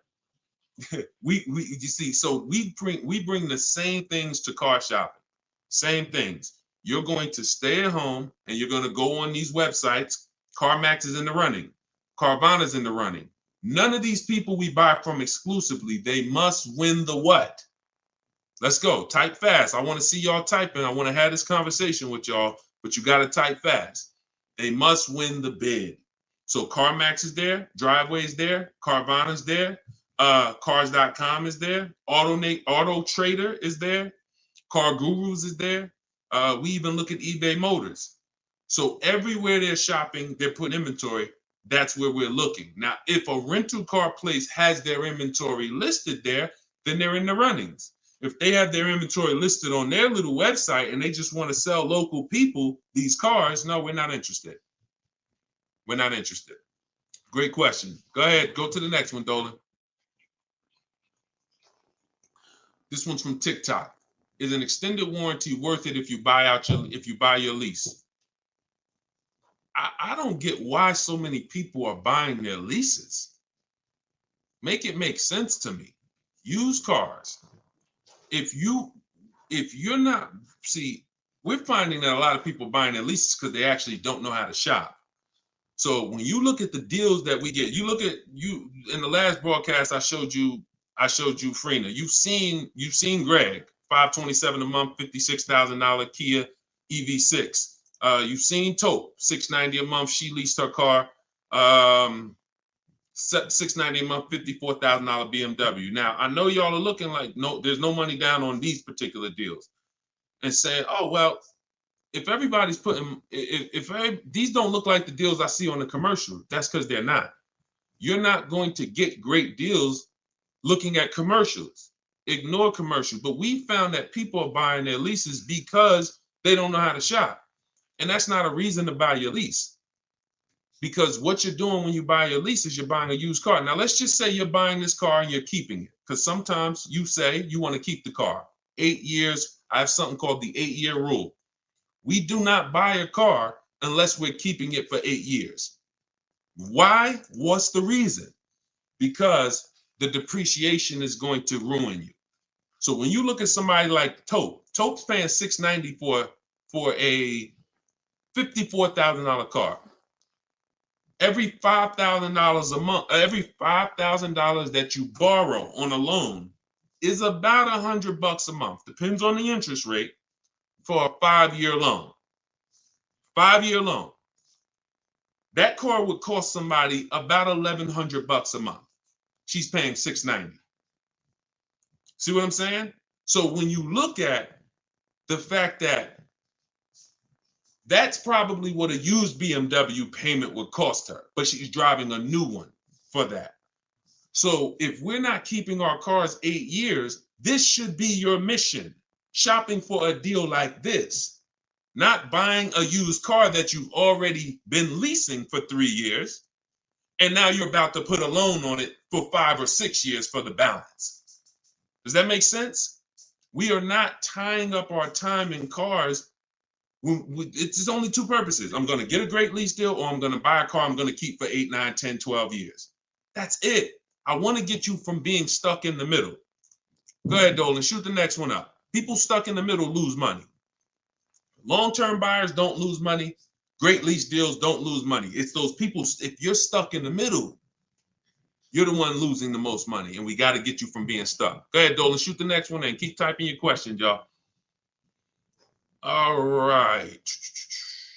This one's from Instagram. We purchased a car just under a year ago. Would like to release it and get something more suitable. Okay. Watch this. When you purchase a car, see, I'm always going to remind you of the unseen expense. When you see this, y'all know, if you've been on the show, if this is your first time on the show with me, type a 1 in the comment. Because I got to see if I'm refreshing people or if I'm actually teaching. First time. I don't want to say, if you're familiar with this, then you know this, when everybody on here, or most of you on here, are brand new. Okay, Susan, I see you. Justin, I see you. First time people, first time. Jay Malav, I see you. Okay, Sean, Go Entertainment, I see you. William, I see you. Christy, I see you. Okay, a lot of first time people on here. All right, so whenever you see me do this, picture, this is the unseen expense, depreciation.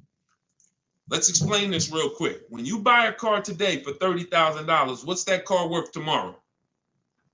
For those of you who knew, you may not know, we got to type fast because I don't just talk at you, we have a dialogue. What's a car worth today? You buy a car today, what's it worth tomorrow? You bought it for $30,000. What's it worth tomorrow? Let's go. Could y'all keep tapping the screen on TikTok? Keep running those likes up. I appreciate it. As y'all tap that screen, y'all let TikTok know we having serious conversation over here. More people need to be here. Just keep tapping that screen, running those up. I appreciate y'all. Okay, so we got 29. That's not true, Sean Go Entertainment. But I want to let you know, you may have said that, but when you see the other answers, you'll understand. You buy a car today for 30, it is not worth 29 tomorrow. You lose about $3,000, $4,000 if you tried to go back and change that car. So this is answering this person's question who purchased a car just a year ago and would like to go and replace that car. $26,000, $24,000, $25,000. Depends on what the new market is. Depends on what this, but yes, you're going to lose probably 20% of the value in a day. In a day. In a year, you don't drive that car a year, you probably lose total of 20%. That's what you have to understand. You got to understand this car's value. I don't care what your payment is. Payment doesn't change the value of the asset. See, you've been taught, look at the payment.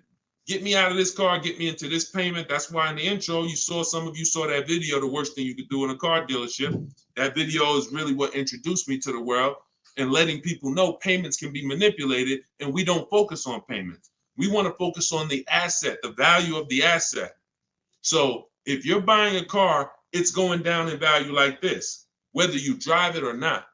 I give you a car today worth 30, you don't drive it 1 mile. Don't drive it 1 mile. I come up to you, I say, hey, Christy, I'm giving you this car. It's $30,000. Deshone, I don't need a car. I already have one. Yeah, but it's yours. Okay, I guess, but I can't drive it. All right, no problem. I come back a year later. You didn't drive that car 1 mile. Is it worth $30,000? Is it worth $30,000, y'all? Type fast. No. That's your intro to depreciation. So if you know that that car is going down in value, whether I drive it or not, what's happening when I drive it 12,000 miles? More, it's less, it's worth less, right? What's happening when I drive it 20,000 miles? It's worth less, right? Exactly. So you want to be aware of the depreciations, the unseen expense. So how the heck do we avoid the depreciation hit? One, you don't buy cars and replace them when they're losing the most value. You don't replace a car when it's losing its most value. Now, here's how you avoid the depreciation. You're going to keep long term. When you keep long term, so who has a car outside right now? You've had it for at least 8 years. Type me in the comments. If you have a car not at least 8 years, type me in the comments. Now watch this. I see you, Simply Cam. Okay, I see you, Rob. 9. Okay, I see you, William. I see you, Jay Malone. Okay, could everybody hit that share button if you're getting value out of what we're doing? If you've been on a broadcast, this is what we do. No one's having these conversations with you. Share, because your friend will be mad if they find out you've been listening to me, using this stuff, saving money, and you didn't tell them, and they out here getting killed. Tag one friend, they'll thank you. When you consider the fact that those of you who are on here who said, Deshone, I got a car out there, I've had it for 9 years, 10 years, a year from now, that car is going to be worth about what it's worth today. That means you won. That's the long-term purchase. That's the keeper. You got to ask yourself, step one in my book. Step one in my book is the most important question. My book is called Cars from Home, 7 Steps of Saving Time, Money, and Avoiding Dealerships. It's a digital book because I update it as the market changes. 7 steps. Everything I'm going to teach you is out of those 7 steps. The first one is the most important question, which is, how many years are you keeping the car? If your answer is 8, then I created something called the 8-year rule.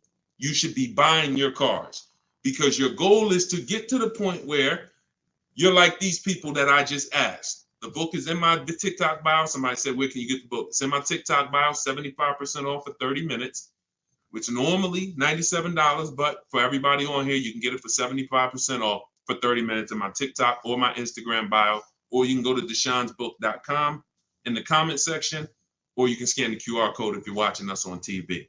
So you have to really focus, unseen expense. See, why do I have to spend more time educating you on the unseen expense? Because it's the unseen expense. When you just said, when you just did this math with me and said, Dad, I'm losing money, and I haven't been trained to see the money I'm losing. That's why you'll go buy a car and replace it in a year. Because they're switching your payments.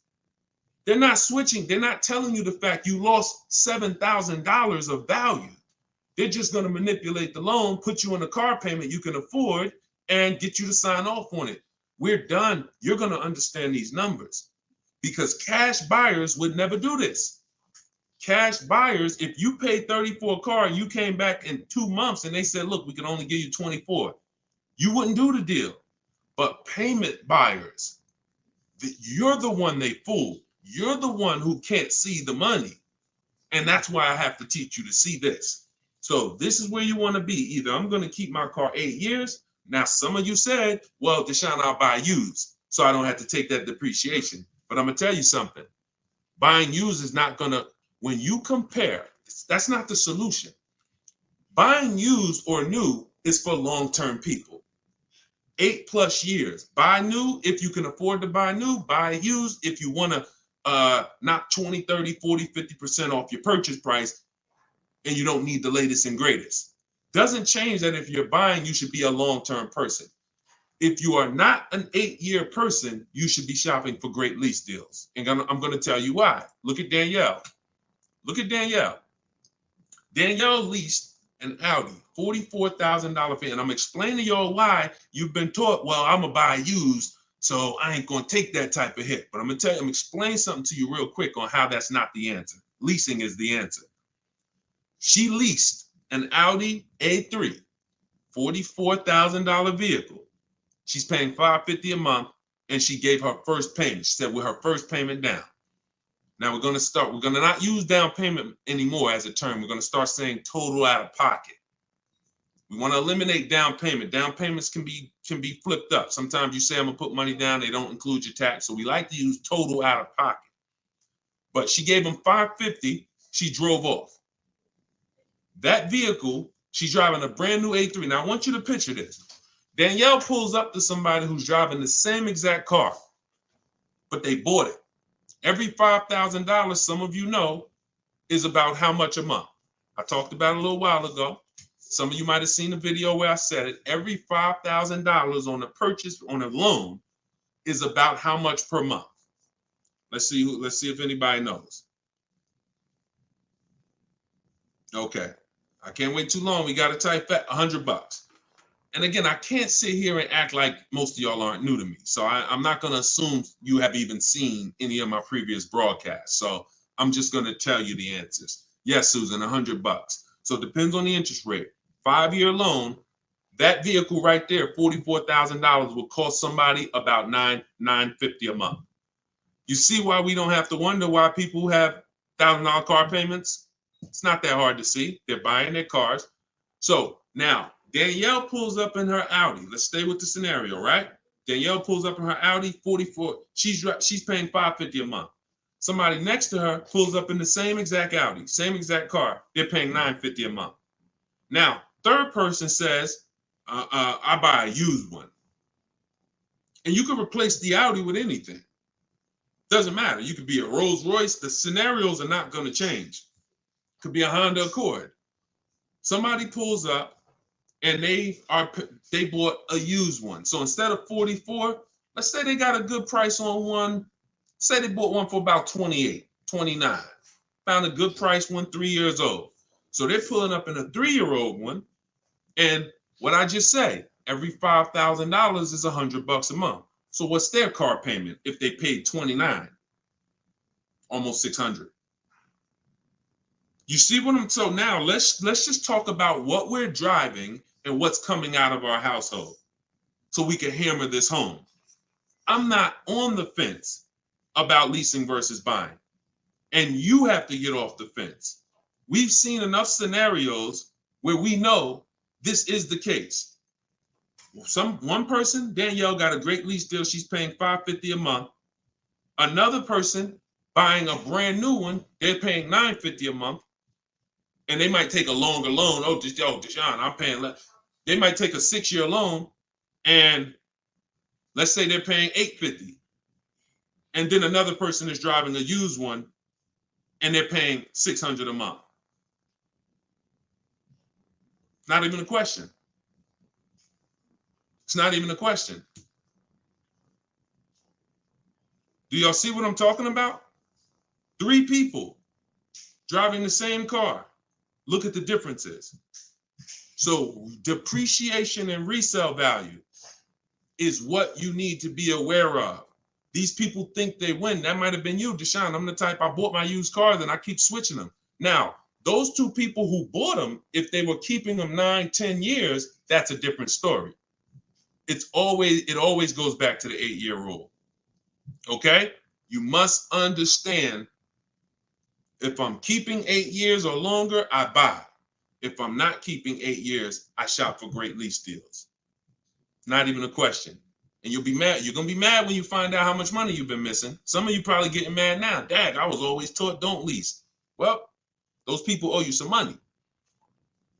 Those people owe you some money because they've cost you thousands of dollars. Go ahead, Dolan. Shoot the next one up. TikTok, does my credit have to be top notch to purchase automobiles with 0 down? No, it doesn't. It needs to, listen, when you are, hang on 1 second, y'all. Hang on 1 second.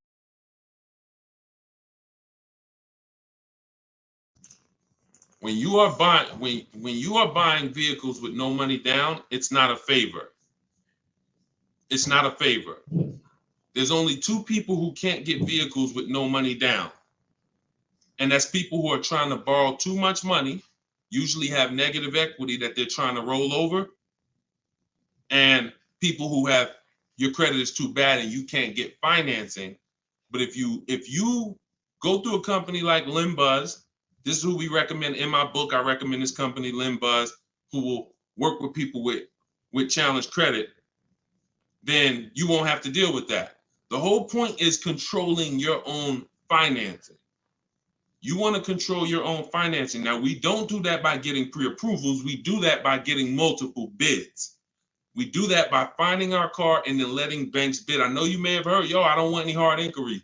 You don't want hard inquiries until after you found your car. Once you actually find your car, it's okay to get multiple banks to give you a hard inquiry, and they allow this. Experian has an article where they talk about the rate window. You can actually have multiple people run your credit in a short period of time, but no money down is not a favor. It's not something you did me a favor. It's definitely not a deal. See, because if I gave you a car, it's worth $50,000, but I charge you $60,000 for it, and then I say, but you don't have to do no money down. Is that a deal? I gave you a car, it's worth 50, but I charged you 60, but it's no money down. No, absolutely not. So no money down has nothing to do with a deal. The only people who can't get no money down are people who it's usually a case of you have too much negative equity you're bringing over from your old car, and you're messing up the loan to value ratios. That's usually the cause, because a bank won't let you finance $40,000 on a car that's worth 30. They won't let it. Go ahead, shoot the next one up, Dolan. This one's from YouTube. Deshone, so does it make sense to get a car to have over? Oh, absolutely. Absolutely. This is all you should be doing. If you are a long-term person, listen, whose car is a keeper outside? You have a car outside, you've had it for 8+ years. Outside. This is exactly the goal. This is the goal.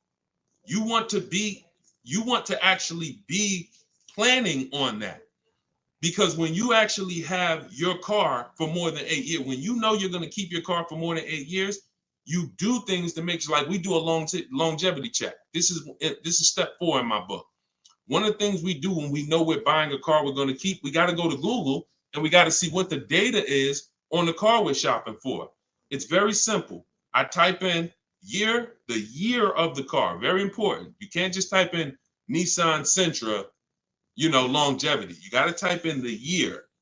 And then you're going to type longevity to see what the actual data says on the car. We skim those websites. It'll tell us if the car has transmission issues. It'll tell us if people report that this car has, is reported to last not as long as most cars. So these are the things that we do when we know we're keeping a car 8 years. But if you're not thinking about this, then you're not going to do the things to guarantee, because you could have a goal to keep a car 8 years, and then the car you bought is not known for lasting that long, or is not known for, being reliable at 8 years. So that's why it's the most important question right up front. It's not just for leasing versus buying. It's for programming yourself that this is a long-term thing. I want to make sure I get the right car. I'm not going to get a car that doesn't satisfy my needs and my wants when I know I'm keeping it a decade. You understand? That's the whole thing. But absolutely, plenty of people on here keep cars more than 8 years. But there's plenty of people who don't. Those are the ones who need to stop buying and start leasing. This one's from YouTube. So question, if a person is almost done paying the loan, is it smart to sell it?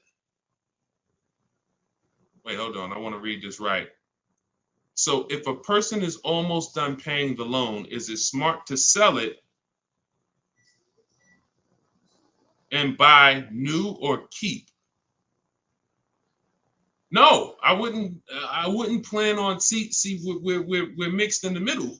How many years do you want to keep the car? How many years do you want to keep the car? If you're not keeping, it sounds to me like you're actually not a long-term person.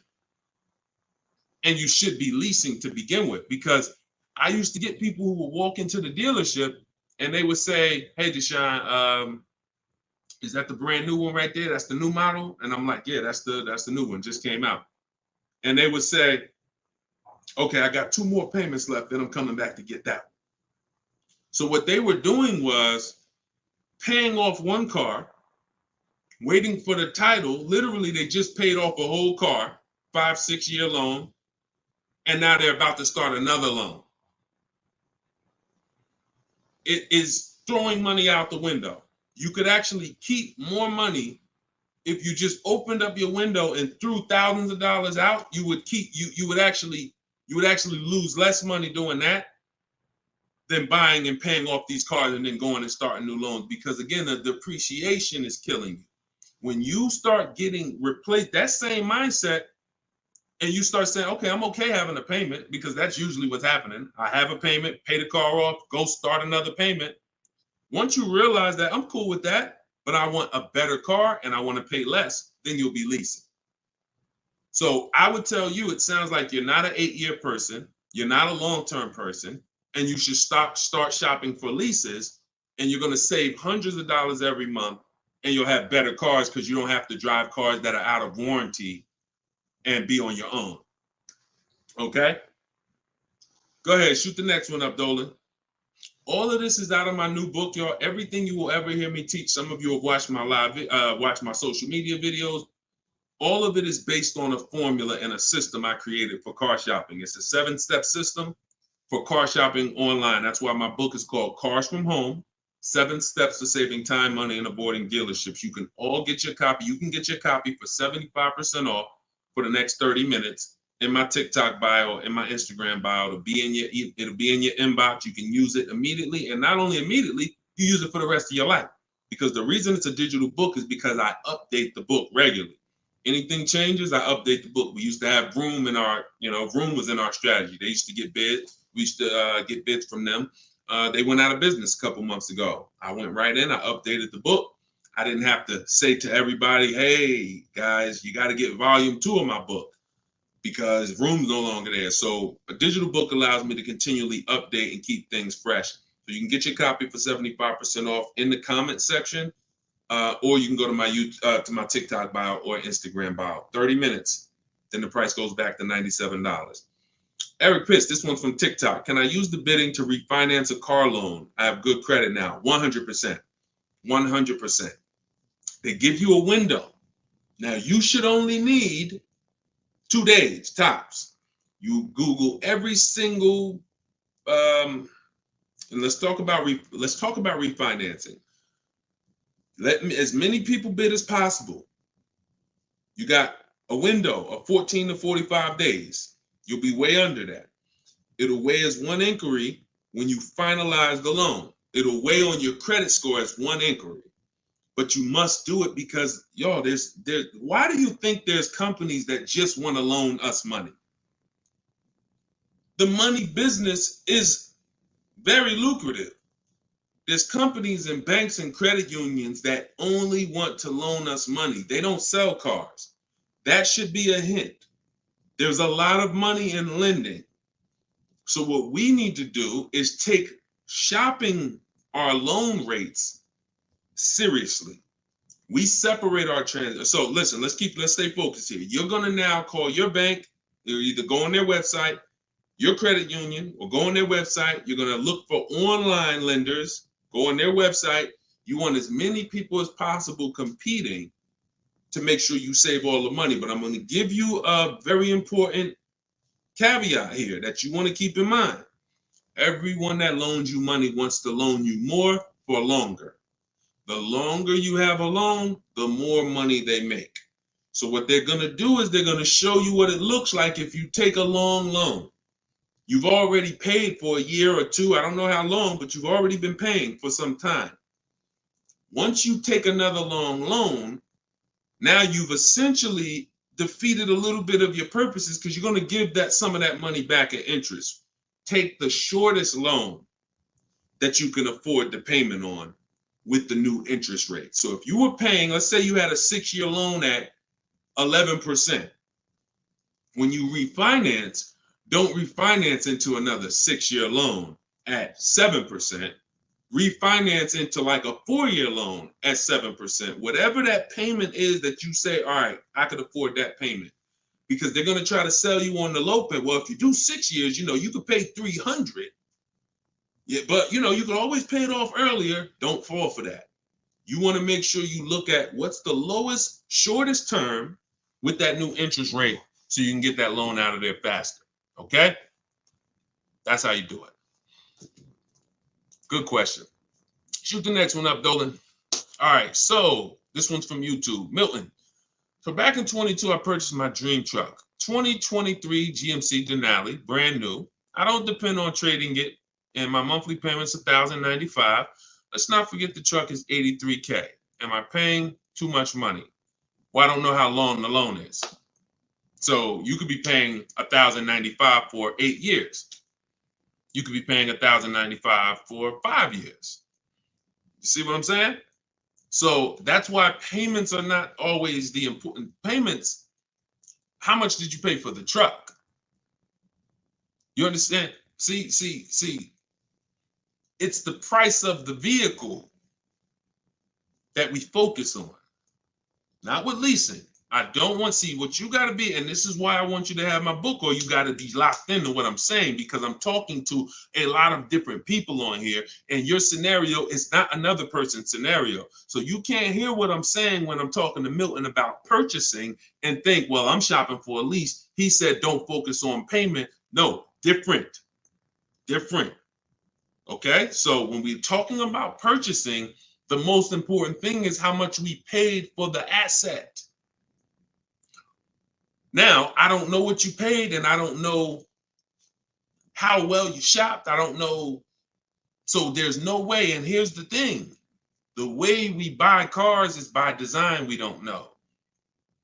When you start getting bids and it's done, I'm going to just assume, let's just say, I'm not going to look at your deal and dissect it, because I don't have enough information to do that. And plus, if the deal wasn't good, what good is it me what good is me? It's your dream truck. What good is it me? I mean, what good am I going to do telling you overpaid for it anyway? So let's not ask questions that could lead to hurt feelings and long-term remorse for our dream truck. But for the rest of you who are shopping, and for the future, because Milton, your family's going to shop, you're going to shop again in the future.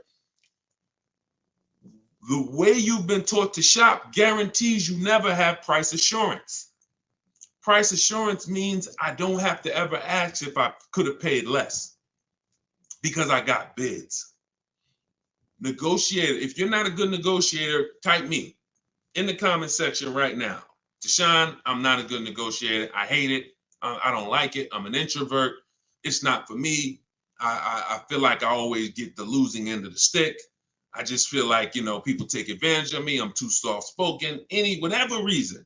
All right, Susan, I see you. All right, Christoph, I see you. All right, Jay, I see you.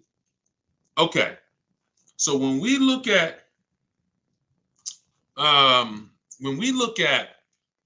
negotiating, I'm a good negotiator. I did it for a living. But one thing I know about negotiating, why I will never shop this way, and I don't want you shopping this way, is because you cannot get price assurance. You can't guarantee you pay the least price when you're negotiating one-to-one. When you go into the supermarket and you see you're getting spaghetti sauce, there's 7-10 companies trying to sell you spaghetti sauce. They're all like, hey, hit me this week, Prego, I'm on sale. Vitellini, I'm on sale. Hey, Ragu, it's they're competing. Everyone competes for our business except car dealers. Everyone wants to compete. So the reason why we can spend money on these other items and we never have buyer's remorse is because we've seen so many options. Y'all get it? We've seen so many options. I knew I didn't overpay. If I told you right now you got to go buy a 100-inch TV and you got to guarantee you don't overpay for it, you're going to be like, Deshone, I can do that. Why? Because you know where to go. I'm going on this website. I'm going on this website. I'm going on this website. I'm going to guarantee I get the best price on the TV. I'm telling you, bring that same thing to your car shopping. That'll eliminate your buyer's remorse. That'll eliminate you ever asking, did I get a good deal on this? Hey, did I overpay for this? Hey, could I save more money on this? Get multiple offers eliminates it. And there's no other way to eliminate it. Okay? So don't worry. I'm sure you did well, Milton. Enjoy your truck, man. And just know that whatever, I'm going to get better for next time. I'm going to make sure my family knows that they never got to ask this question. Every vehicle I buy, I'm going to make sure that I get bids, multiple dealers. I'm going to get enough bids to guarantee that I teach to get 5. In my book, I have a strategy, 25 to 5 shopping strategy. This is for new cars and leases. We connect with 25 dealers online. You're using all my scripts. You're using everything I tell you to type, copy, and paste in my book. And you're going to get you're going to get at least 5 offers, 5 to 7. Once you get those offers, you're going to see about a $3,000 to $5,000 spread minimum. Now, if you take somebody like Kimberly, now Kimberly's spread was 20,000. This is Kimberly. She emailed me. She's in our private community in my private coaching program. She said, "How do I respond back to this? I don't want to get mad." She responded via email. You see, the MSRP on that vehicle was $86,961. She got a Maserati. Selling price was $66,261. $20,000 discount. This is why we don't get happy about any discount until we see all the offers. Because if she would have saw a $10,000 discount, Deshone, I'm saving 10 grand they're offering me. Okay. Is that the lowest bid? Well, no, I mean, but I just walked in, the dealer said they're going to give me 10 grand off. See how we can lose? We don't know what the bottom is, but when she gets her 5 to 7 offers, now she ends up saving 20 grand. It's different for every car, but if you don't get 5 to 7 offers, you won't truly know the bottom, and she's guaranteed. She has that price assurance. So we got to get bids. You could do it my way, which is the easy way, 60 minutes from home, using my scripts for new cars and leases. Different strategy for used cars, or you could do it your way, which is calling around, stay in your house, call, talk to some sales managers, get 5 bids. It's up to you, but you get my book for 75% off. Get your copy, 75% off in my TikTok bio, and you'll have all my scripts. You use them for the rest of your life. All right, go ahead. Shoot the next one up, Dolan.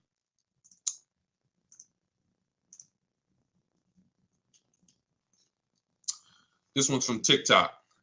It's 2024. What year should you be looking for if buying? Doesn't matter. You know, your question is new car or pre-owned car. If you're buying, that's a budget issue. In my book, I talk about something when you get to a values question, because some people, you can only get what you want and need in a pre-owned car for your budget.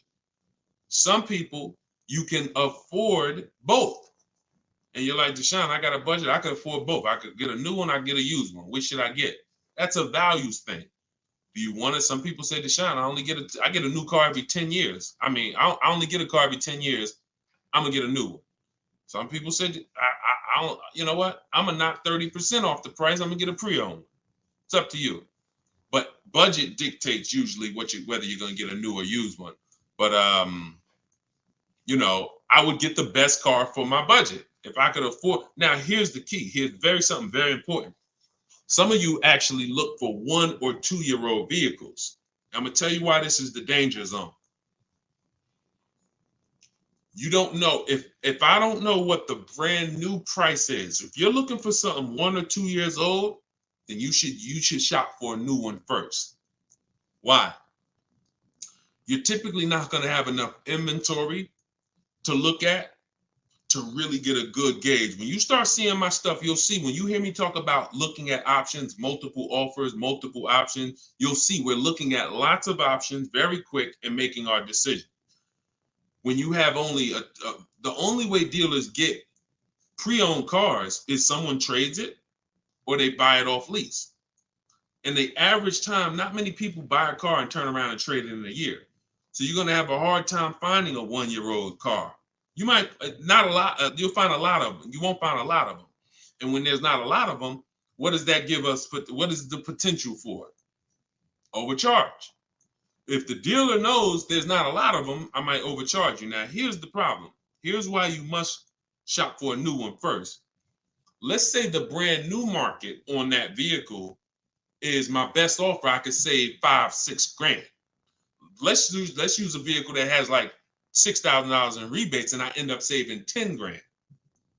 If I could get a new one and save that kind of money, $40,000, and I end up buying it for 32, 33, whatever, 34. Now that's going to dictate the market, because some people will look at that 1 year old one for 32 and be like, okay, I like that price. That's a problem. That's a problem. Because why the heck would I buy a 1 year old one for 32 if the new market is I could get a new one for 34, $2,000 more, I get a brand new one. This only happens when we're looking at cars that are very new, 1 or 2 years old. If you're looking for a 3-year-old one, there's going to usually be lots of options, lots of inventory. 4 years, lots of options, lots of inventory, and you don't have to worry about that. Cool G said you answered my question. That's typically what happens, because a lot of you in here, although there's a couple scenarios, a lot of you in here, you got to realize your scenario is not unique. You have thousands of other people who are in the same exact scenario as you. So if you stay on long enough, you'll usually hear somebody ask a similar question, or you'll usually hear me answer a question you would have asked. But yeah, that's the first thing I would say. Focus on, if you're buying a 1 or 2 year old one, you always shop new first. We got to know what the new market is to know what we should be saving on a 1 or 2 year old one. If you're buying 3 or 4 years old, then you don't have to worry about that. Go ahead, shoot the next one up, Dolan. Instagram. I always think I get a good deal, but then I don't. Bids. You eliminate this with bids. Look, I wish I was coming into your life to tell you you're doing okay. The fact is, most people are not, because you don't have price assurance. And price assurance gives you the when you don't have price assurance, you have potential for buyer's remorse. Aside from the car. And I know this. Look, I'm a nice guy. I consider myself to be a nice guy, but I'm in the bad news business, because I'm not meeting you telling you you're doing good and then, oh, you're doing so good, but I want to help you do better. I'm meeting you telling you that 99% of what you've learned about buying cars, leasing cars is wrong. And not only is it wrong, it's cost you thousands of dollars already. Now you get to decide from this day forward, are you going to change the trajectory of the finances that you pay for cars? You get to make that decision. But you got to admit you need help. You got to admit you're not doing as good as you would have hoped you were doing. And if there was 80 people out there teaching what I teach, then God bless, that would be a shame if you didn't tap into one of them. There's not. I'm one of the only ones that teach in this way. A lot of the stuff that I teach, I created it based on math and looking at thousands of scenarios, leasing scenarios, buying, people who buy their leases and creating and seeing where these people get jammed up. And now that information is available for you now. But in order for you to actually win, you have to admit that I need that. So if you think you're doing bad and you're like, yo, I'm done doing bad, this guy is here. He helps people. He's got proven track record. I got over 2 million followers on social media. I'm a very public person. We've been around for 3 years. If my stuff wasn't working, you would have heard it by now. But we have hundreds and hundreds of people, if not thousands, that have actually used what I teach to eliminate that statement you just made about, I think I got a good deal. You're going to sit at home, you're going to make people bid for your business, and you are going to know every single time that you paid the lowest price for the car, that you got the best interest rate, and that you got the most money for your old car. That is what we're going to do. All right, but you take the action. You could tap into live videos, or you could say, Deshone, I'm going to get your book. It's 75% off. It's a digital copy, which means anytime something updates, I update the book, and you got the new version, and you got all my strategies of how to car shop from home for the rest of your life. All right? I hate to see that, but I'm doing what I'm supposed to do. You see what I'm saying? I hate to see those messages, but I know I'm doing everything that God has put me here to do to stop those messages from coming. The rest is on you. All right? Go ahead, Dolan. Shoot the next one up. This one's from TikTok. I owe $20,000. Paid off interest, 6% APR. Do you recommend to refinance?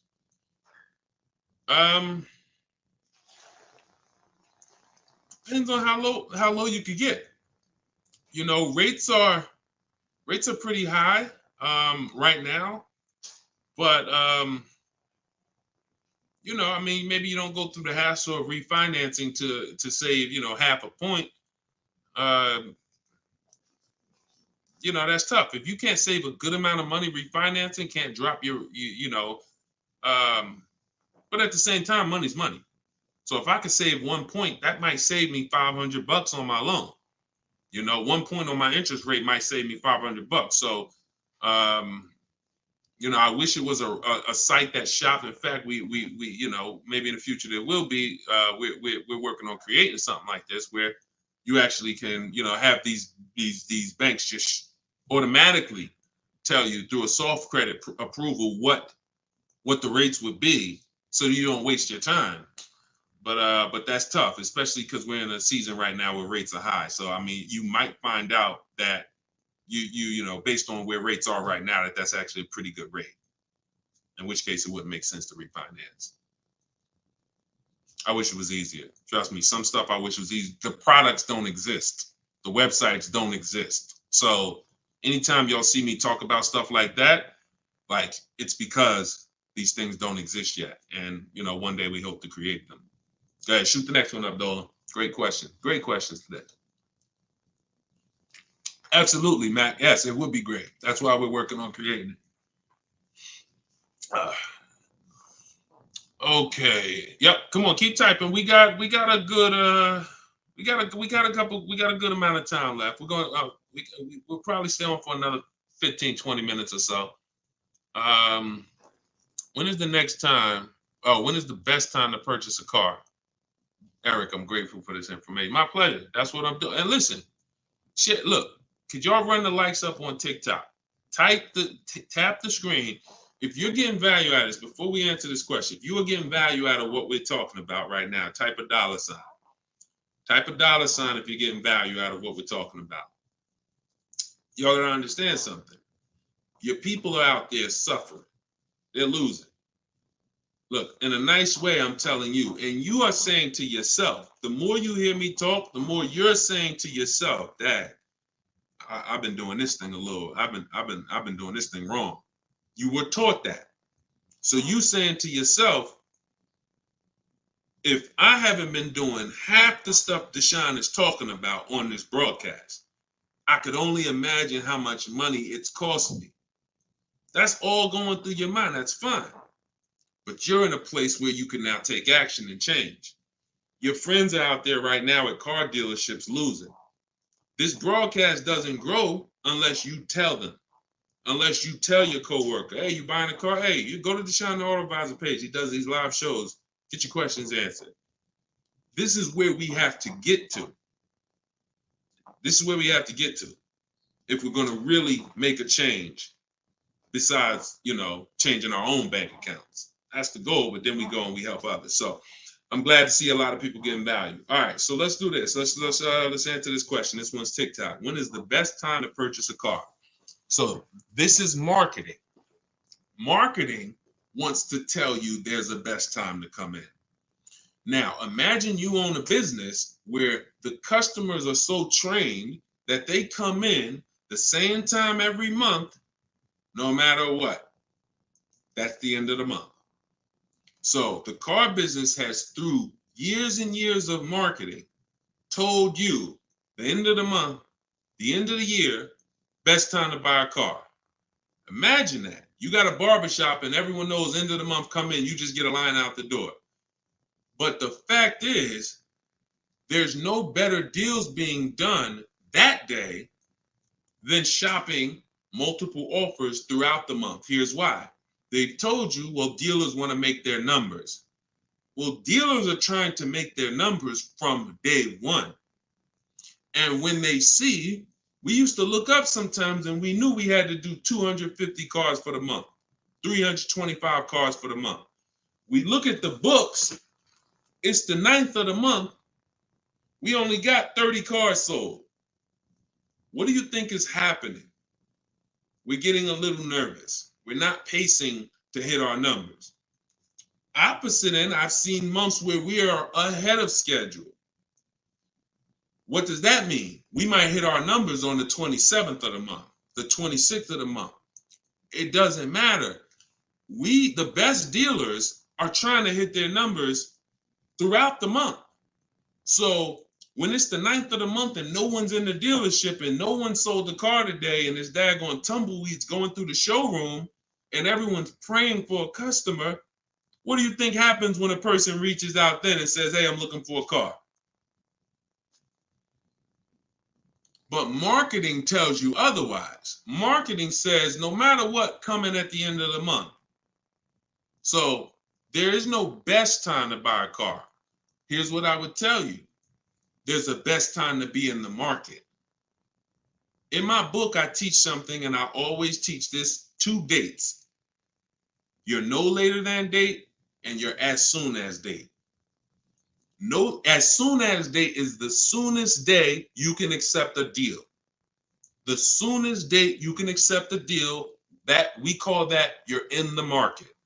That's step 5 in my book. In the market, looking at offers on websites, ready to take an offer down if it looks good. If a bid comes in and it wins, we're in the market. We don't do that until we can accept an offer. Now, once that's done, once we've established our as soon as date, we need to ask ourselves, what is our no later than date? Your no later than date might be end of the year. You might be saying, I got a kid going to college. I got to get a car by the time they go in the fall. You might be saying, I get a car by end of this month. That's your no later than date. Now, the time in between those 2 dates, that's our leverage. Because this is how long you can say no. This is how long you can look at offers and say, no, sit at home, using the way I teach you. Look at used cars, look at the used car market. Look at the new car offers. Look at the lease bid you're going to get, the quote you're going to get. No, you know what? I'll reach out next month to see what the programs are, because programs change every month. Used car trends change every month. So when you're in the market early, there's so many benefits. Car not coming for 6 weeks. I want a black car. It won't be here for 6 weeks. A person who's coming in the dealership today and they need a car today, they can't get that car. You can. So being in the market early allows you to establish contact with dealers. If you're shopping for a new car or lease, establish contact, get bids, look at offers, say, you know what, I'll follow up next month. It also allows you to be top of mind when somebody's sitting in their car dealership and they're like, look, all right, y'all, we're behind on the numbers. Anybody who makes us a reasonable offer today, we're accepting it.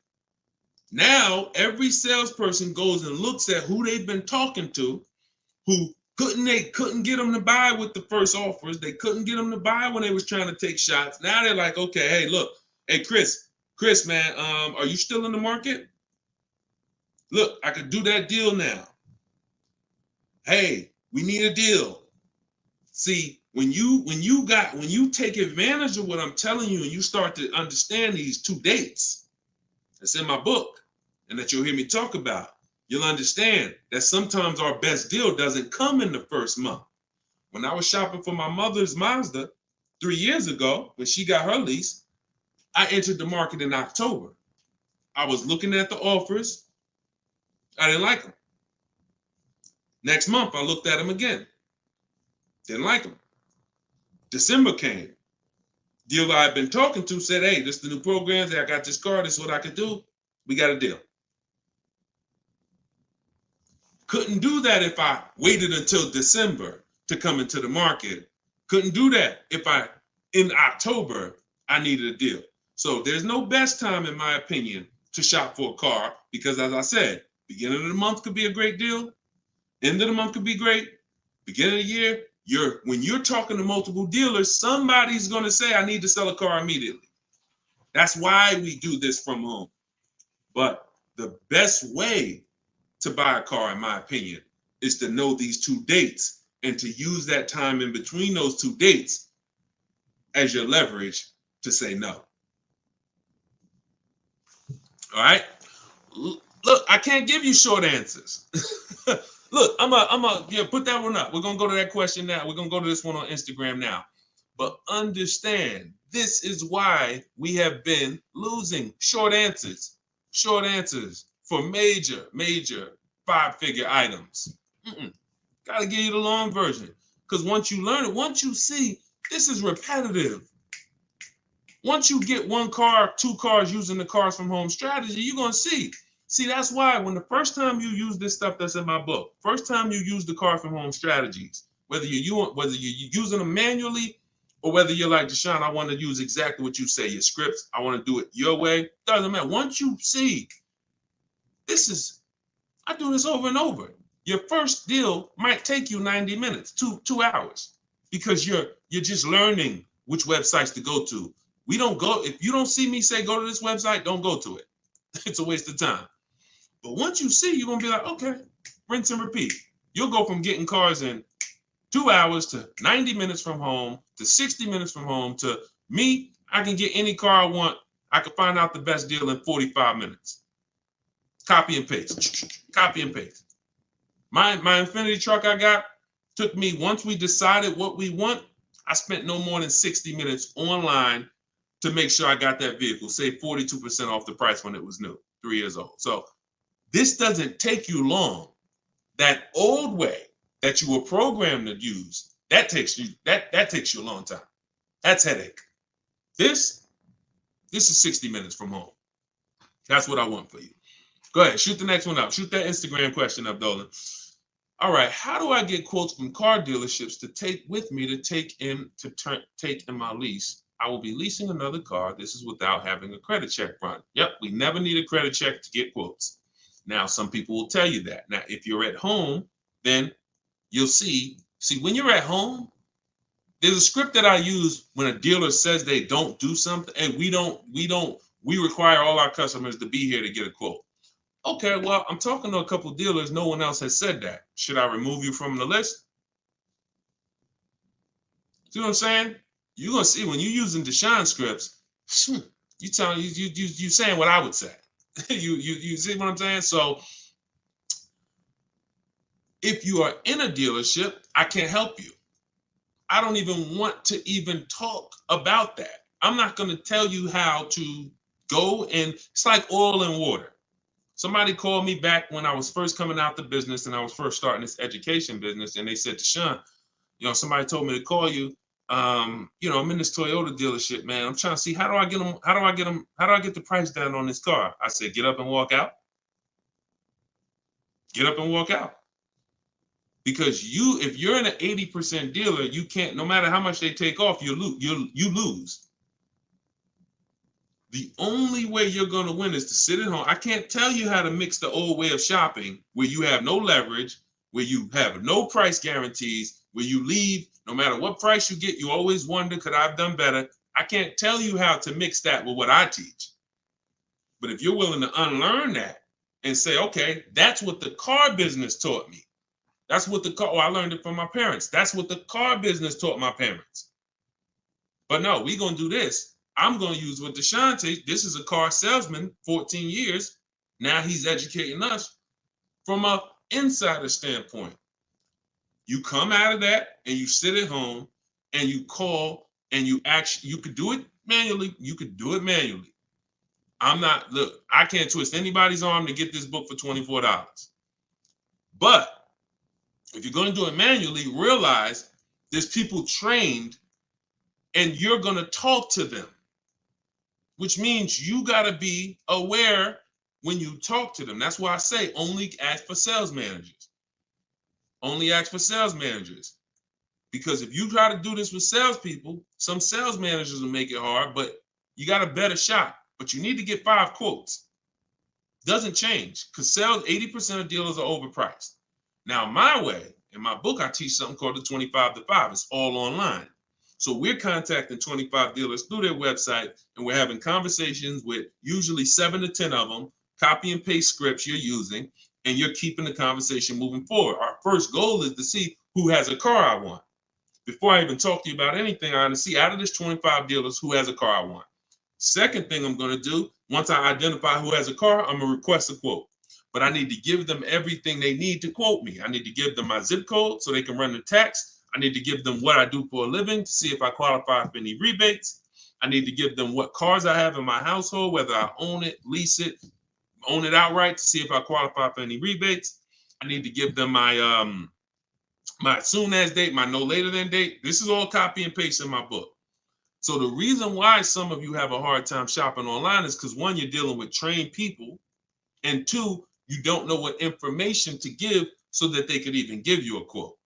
So if you're giving, so my book, you're using copy and paste, and we're never talking about credit. It's not even a question. In fact, one of the things we say in one of my templates is assume tier one. So we're assuming tier one, getting our offers, and then we are not letting anyone run our credit. This is not just for leases.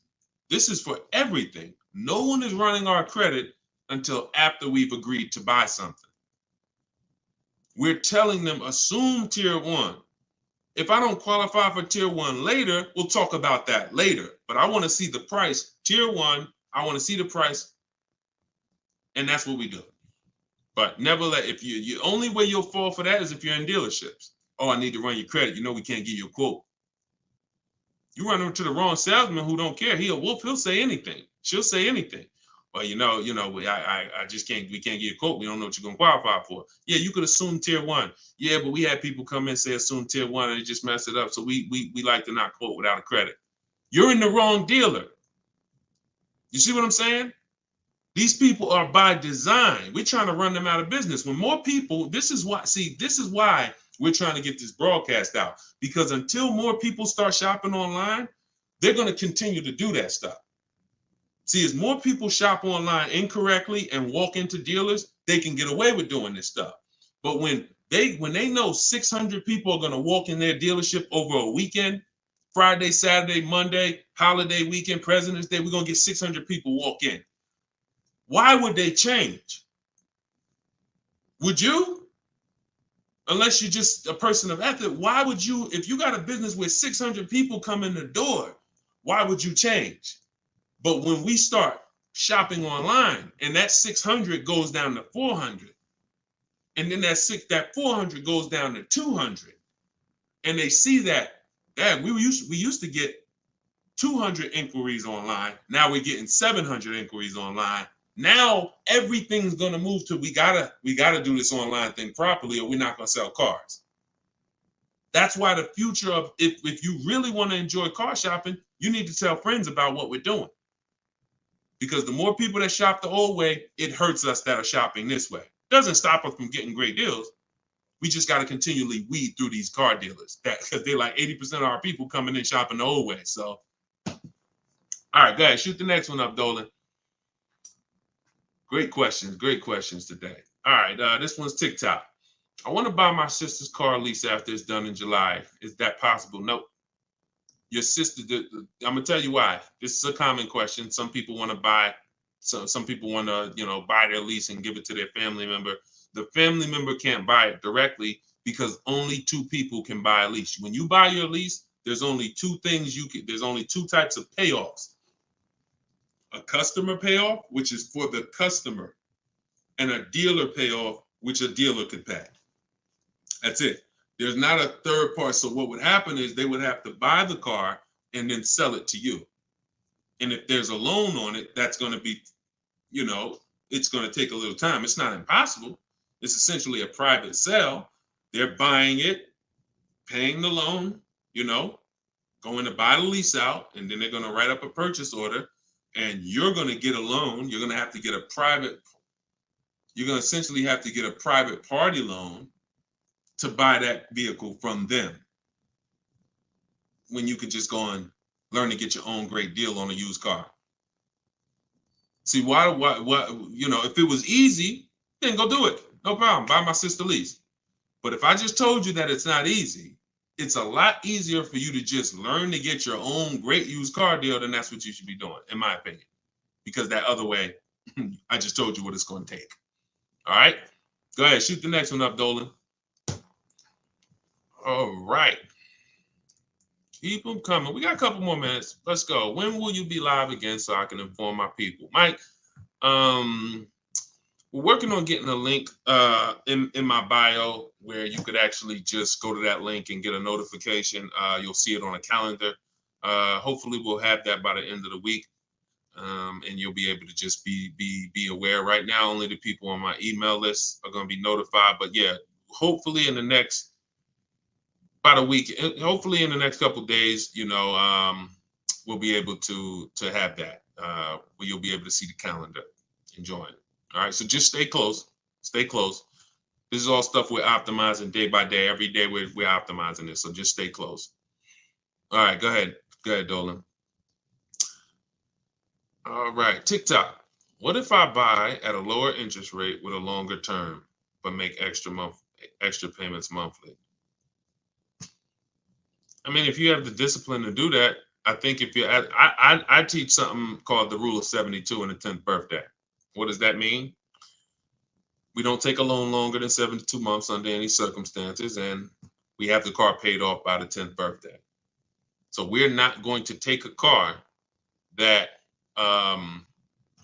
give you an example, why does this rule exist? Because I've seen all the bad scenarios that I've seen, or most of them, exist when people have loans on a car that's older than 10 years, or they have a loan that's longer than 7 years, 8 years, And so when you typically have a car that is, you want to get to a point where the car is paid off so that you can put money to the side for incidental emergencies, repairs, maintenance.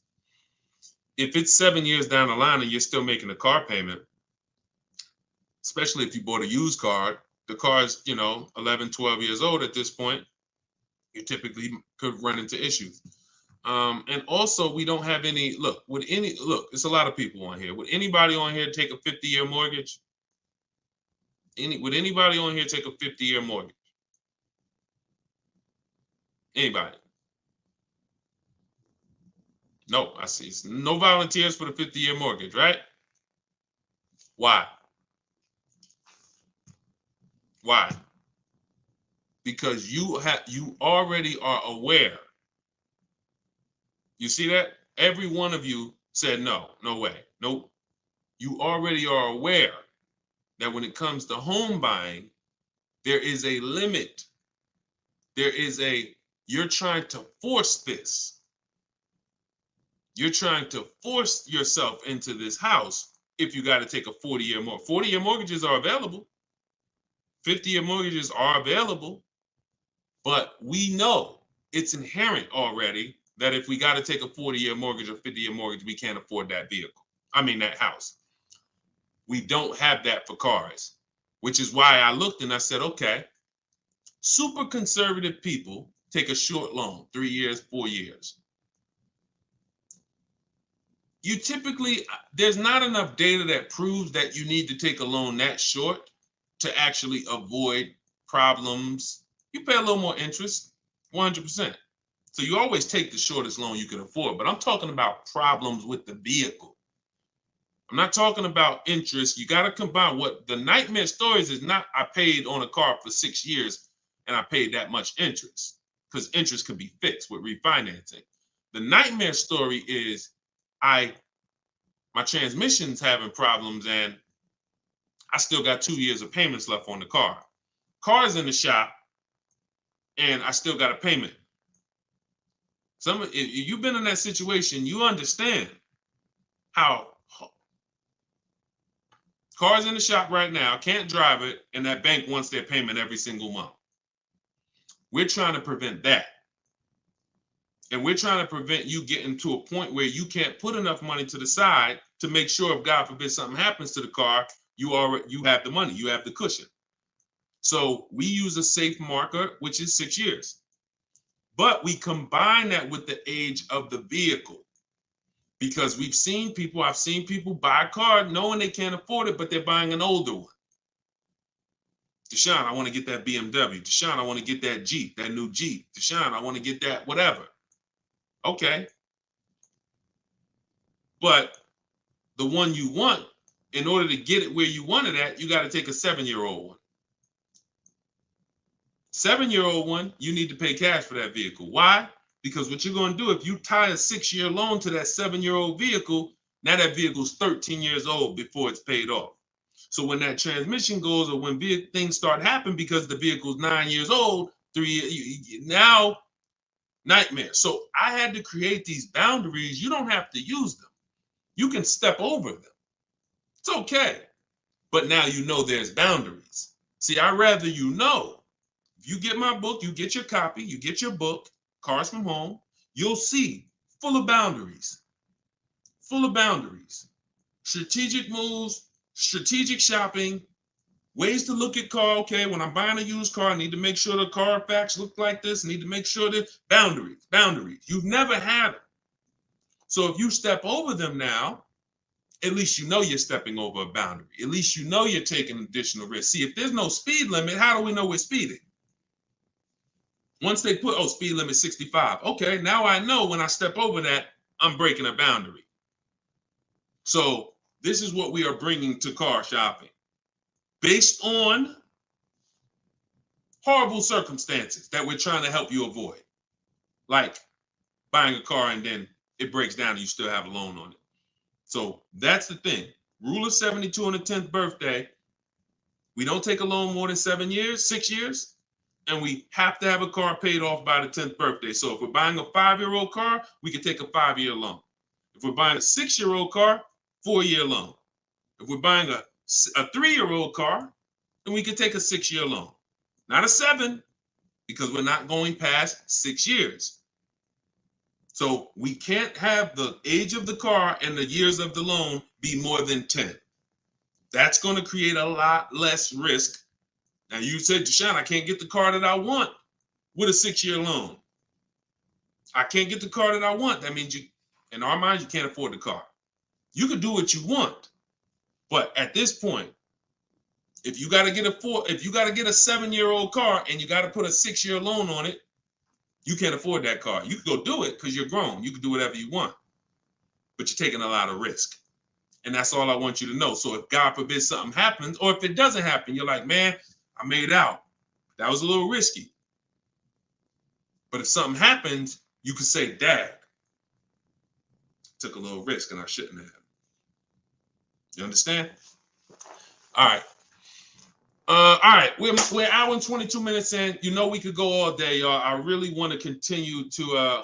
All you guys are chatting with a video recording. Slade, you see what I'm saying? This is what I call confidently wrong. You know what I'm saying? Person comes in. You know look. How you feel, Slade? How you feel?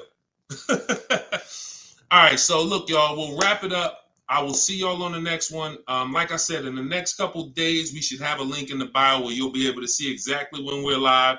Jump on. But for those of you who just jumped on, everything that I teach, everything from my videos is all from my new book. It's a digital book. It's called Cars from Home: 7 Steps to Saving Time, Money, and Avoiding Dealerships. No matter what your scenario is, it's broken down in 7 steps. Negative equity, high mileage drivers. You want to lease, you want to purchase, it's the same 7 steps. You just need to learn those 7 steps. And as you use it, you'll see you'll never go back to the old way.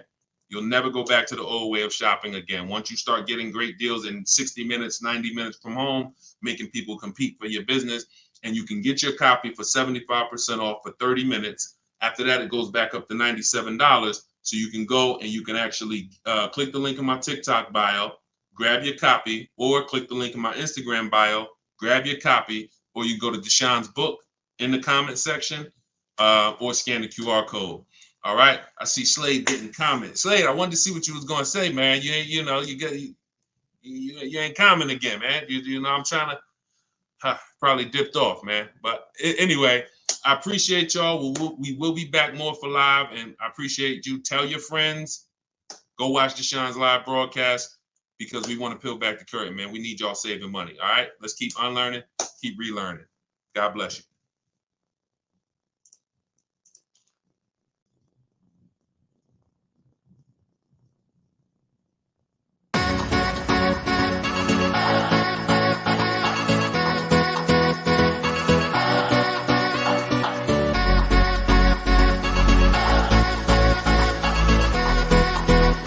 The worst possible thing you could say when you walk into a car dealership. I spent 5 years with Mercedes-Benz, 5 with General Motors, and the worst thing a person could say when they walk in is, if you could just get me to this payment, we got a deal. So your loan's probably still like 19, which means you got to pay to get out. You're upside down. It's called negative equity.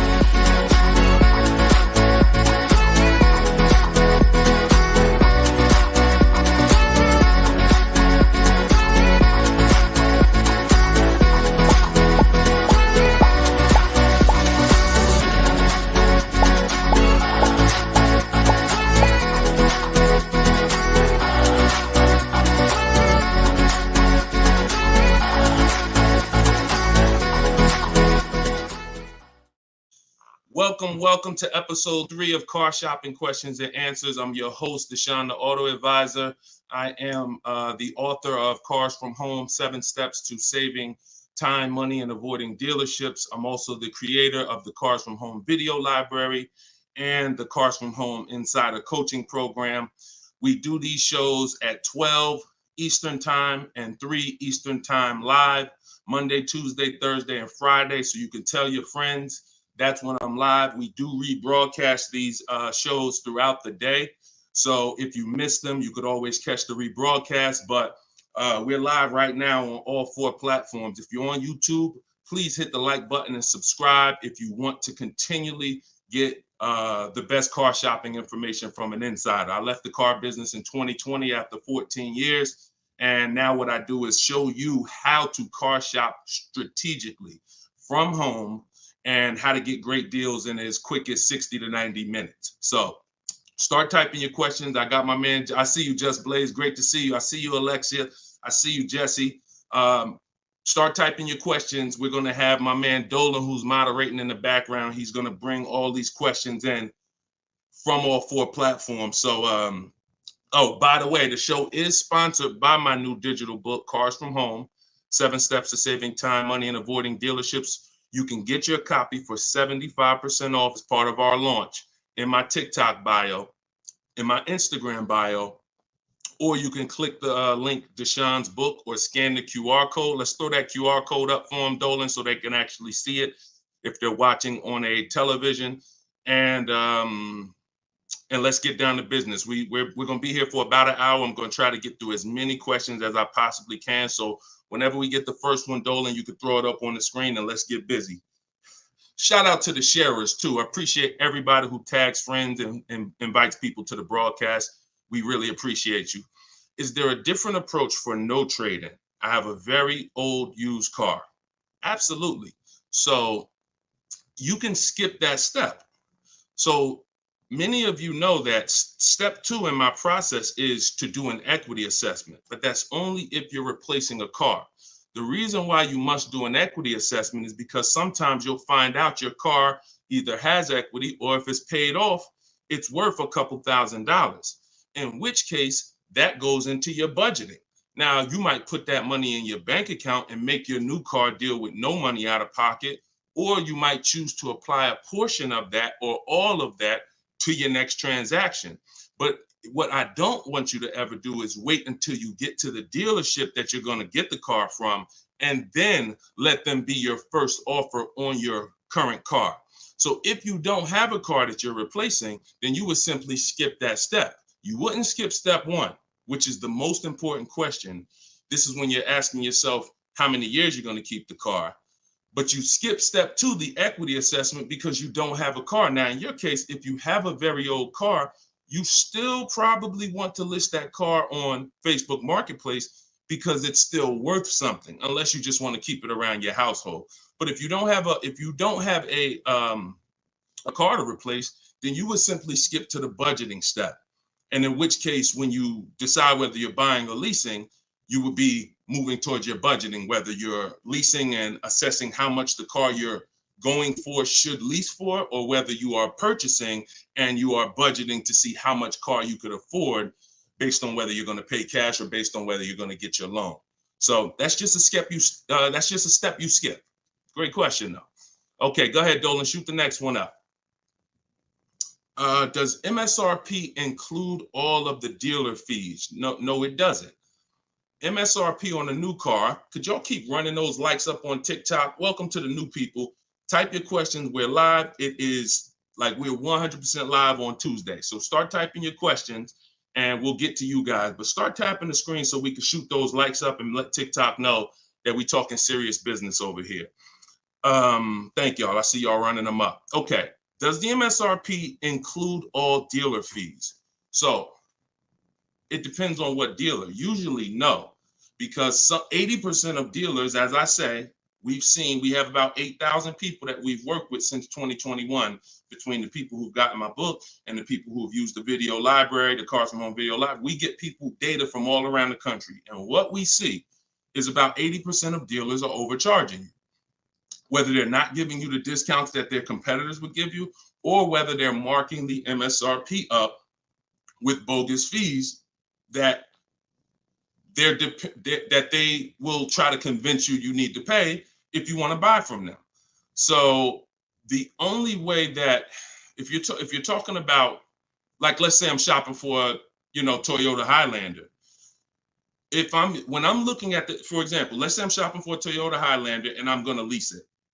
When I'm budgeting for a lease, our goal is to always assume about a 1.25% lease. So what I would do is I'd take that MSRP, let's say it's $48,000. I'd multiply that by 0.0125. That's going to be $600. $600 a month is what that vehicle should roundabout lease for when I find the best deal, which means one dealer beats all their competitors. And I'm not going to assume this to be the best deal, because we've had people who got 1% leases or 1.1% leases. We've also had people who get the best offer is going to be 1.4%. But what we're doing is we're using that middle portion. Some of you know 1.5 is the absolute max. You don't want to pay over 1.5. If I took that same vehicle, we'll do a lease scenario and then we'll do a purchase scenario. If you took 1.5 and you multiplied that by that same MSRP, now that's $720 a month. Above this, now we're paying too much for a vehicle we're going to be giving back. And the purpose of a lease is to avoid the natural depreciation that someone who's buying is going to take, and also to drive a lot of car for the money we're paying. So the lower percentage we pay relative to the MSRP, the better the deal. So everyone's going to charge different things. That's why we must get bids. We can't depend on a dealer who's going to say, oh, I'll honor the MSRP. And if I'm purchasing, then some dealers are going to not charge that same vehicle, that same $48,000 vehicle. Some dealers are going to charge $49,000 for it. Some dealers are going to charge $50,000 for it. Some dealers are going to charge $48,000 for it. And some dealers are going to charge less for it. We don't know who's who, which is why we must get bids. And part of what I teach is, and pretty much the gospel of what I teach is how to get bids online using dealers' websites so that we can sort for the best deal. We're not negotiating for the best deal. We are sorting. Good to see you, Yank. Even though you went a little left on the program yesterday, I saw you. But I'm here now. So go ahead, shoot the next question up, Dolan.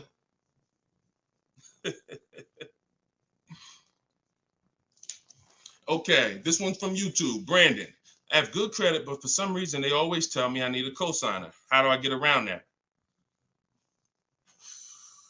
If you're purchasing, you want to control your financing first. So I wouldn't let the dealer tell. If you have good credit, what you should be doing is you should be purchasing your car, locking up your best deal, and then coming home. And this is for all of you. Who's going to be purchasing a car?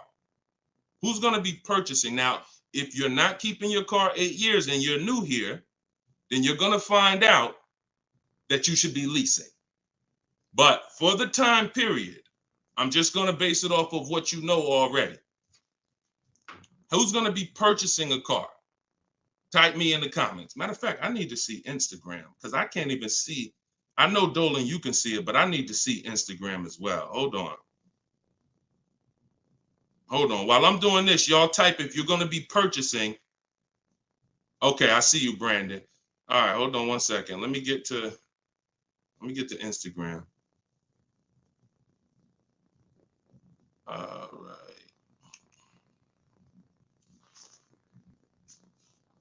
Hold on, give me 1 second.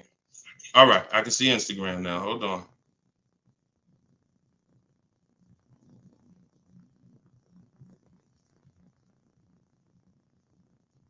Give me 2 seconds. Okay, here we go.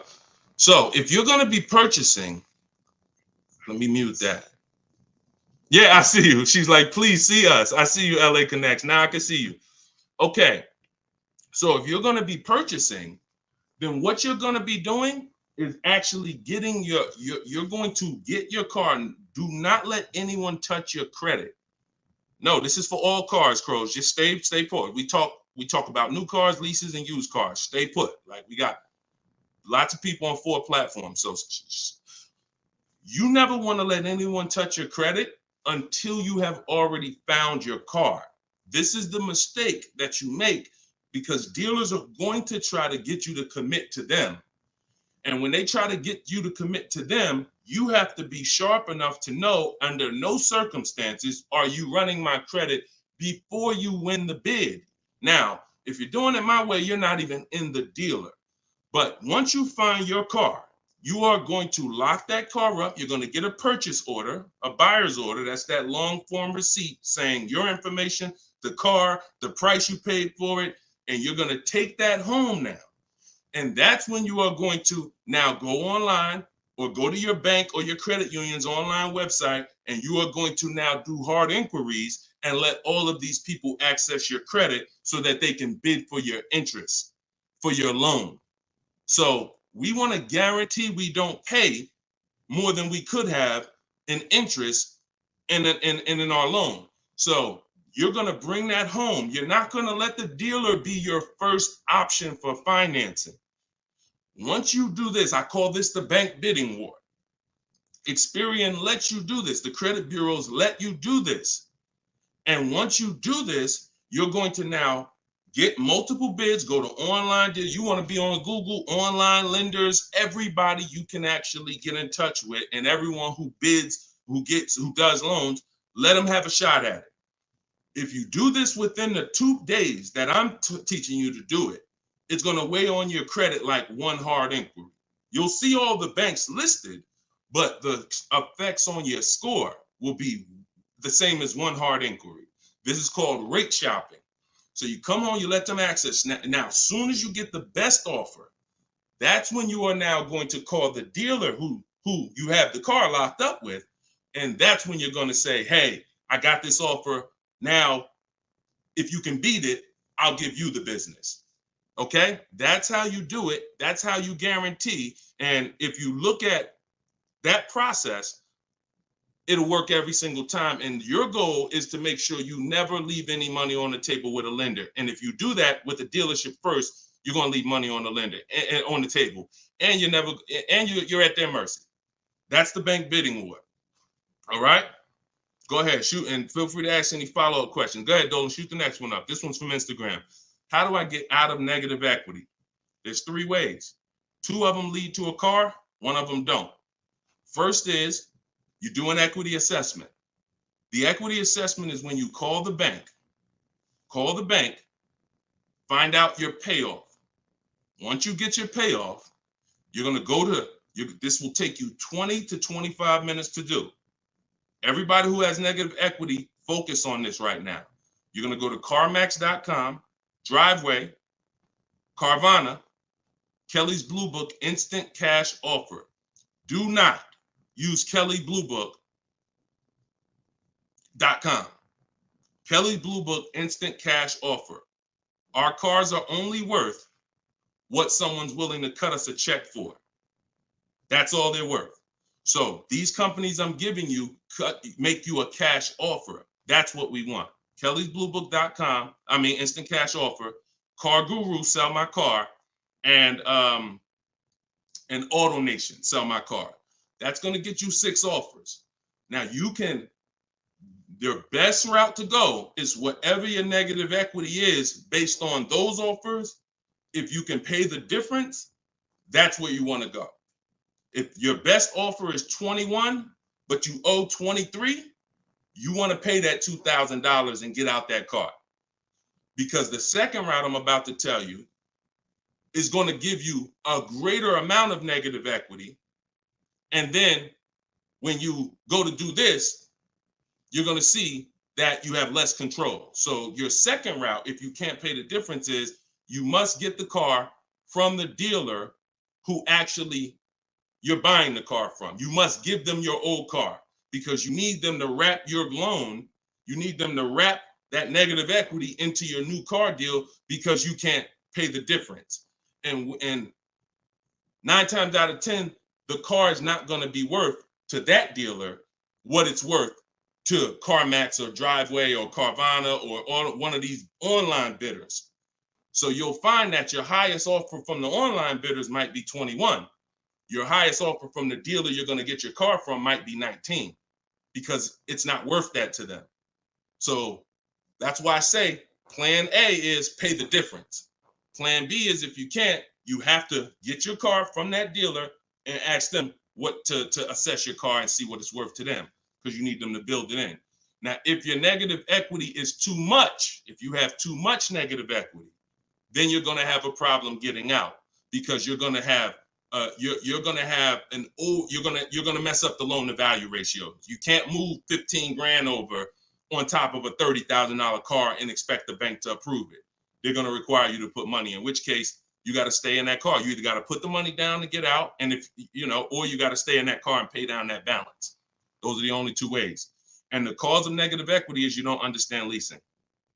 9 times out of 10, I've been doing this since 2006.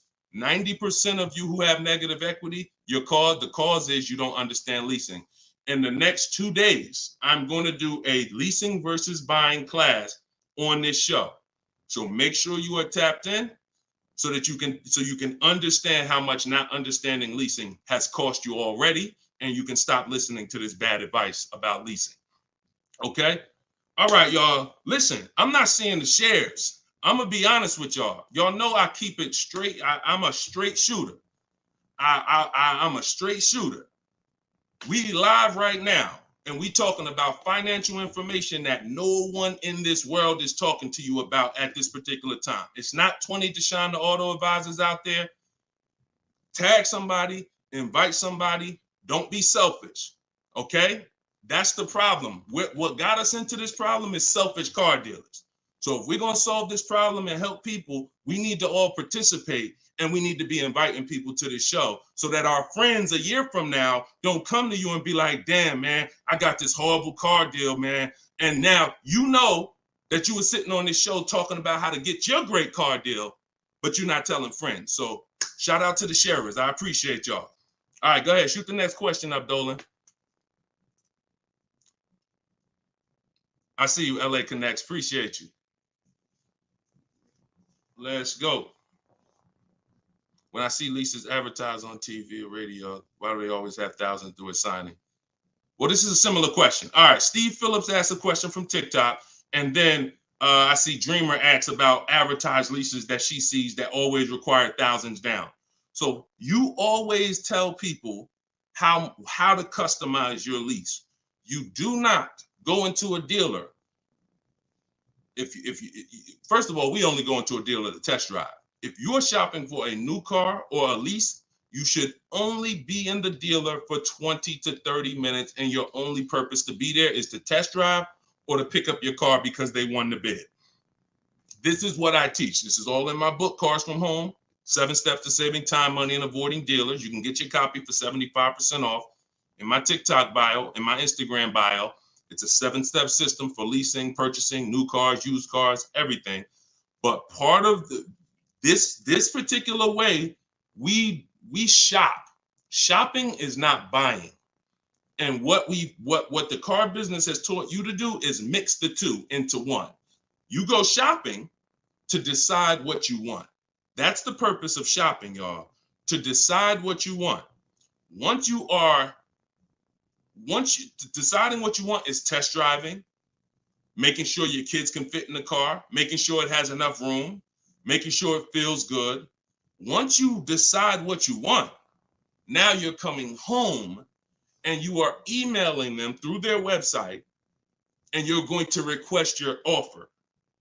So you are not ever going to say, work me up a lease, Mr. Car Dealer. If you say work me up a lease, they're going to work you up a lease based on probably a couple thousand down, probably leave out the tax and the fees, and you're going to deal with that nightmare of traditional car shopping. You are always going to request your leases with no money down, zero. Now, I want y'all to remember this. We do not want to use this term anymore, down payment. We want to start using, remember this, and I want y'all to write it after I tell it to you. total out of pocket. Total out of pocket. Or you could put TOP. All right, everybody who's locked in, I want you to type TOP. Okay? Type TOP. I want to see the people that are locked in. If you've been in my master classes, we're about action here. We're not about casual nothing. No one's fighting for your money if you're not. No one, you're not going to casually save $5,000, $10,000 and avoid this if you're not locked in. Okay, type TOP. I see you, Dreamer. I see you, Daryl. I see you, Brittany. All right, I see you, Jay Boogs. All right, I see you, Patrice. I see you, Instagram. All right, Instagram and TikTok locked in. I don't see Facebook and YouTube locked in. I'm just telling y'all. I'm gonna start calling some of you out because you're not gonna win if you're not locked in. This is big money, and there's a $1 billion industry that is depending on you staying stuck in the old way you buy cars. So TOP, I see you. That's the term. No longer do you say down payment when you're talking to dealers. I see you, LaDonna. Way to represent Facebook. You are going to say total out of pocket because total out of pocket means, Mr. Dealer, this is the total amount I'm giving you. Down payment can be mixed up. Down payment can mean, oh, $2,000 down plus tax. $2,000. No, it's different than out the door. More. That's a different term. There is a place for out the door price, but in this particular case, we are using total out of pocket when we are contacting dealers to request our offers. First payment is the only thing we are putting out of pocket when we're getting lease offers. So we are getting, it does not mean we're not going to add additional money later, but it does mean for the offers that we're going to look at, I need my first month's payment out of pocket, and then you give me your offer. What that allows us to do is divide that monthly payment into the MSRP of the car and get that formula that I was talking about 10 minutes ago, that 1% formula, that 1.2%, that 1.5%. You can only work this with first month's payment out of pocket. So we dictate how we want the quotes. And if somebody says, hey, 2,000 down, you're still going to come back to them and say, hey, please resubmit the quote to me with only first month's payment total out of pocket. See, car dealers, we understand those terms. We know what total out of pocket means, but what we're depending on is that you don't understand what that means. The 80% of dealers are depending on the fact you don't understand what total out of pocket means, and they can just flip it up on you. So that's what we do. It's not about advertisements. Let me show y'all something before we move to the next question. Get the next question ready, Dolan. I'm going to show you a deal that somebody in the Cars from Home library made, somebody who uses my stuff. Don't shoot it up yet. Not yet, Dolan. Hold on. This is Charles. Charles got a Hyundai Palisade. $48,000 vehicle, $48,595. We always request our quotes with 12,000 miles per year, always. If you're going to do, Deshone, I do 18,000. Then you're going to adjust your mileage after you find your best deal. You're not going to do quotes for 18,000, always with 12. And then once we find our best deal, then we're adjusting. But Charles got $597 on a $48,000 vehicle. That's all he gave them, $597. So if he had depended on advertisements, he'd never get this deal. Hyundai Palisade like that, that's probably $597 with $3,000 out of pocket plus tax and fees. What am I trying to tell you by showing you this? Great deals are not advertised. Great deals are never going to be advertised. Great deals are made in the background. No one knows about them. Dealers don't even want to make them. They're sitting there saying, hey, listen, can you get them? They're talking to the salespeople. Hey, can you get them to come up a little more? Can you get them to pay another, $50 a month, $40 a month? Can you get anything out of them? No. All right, go make the deal.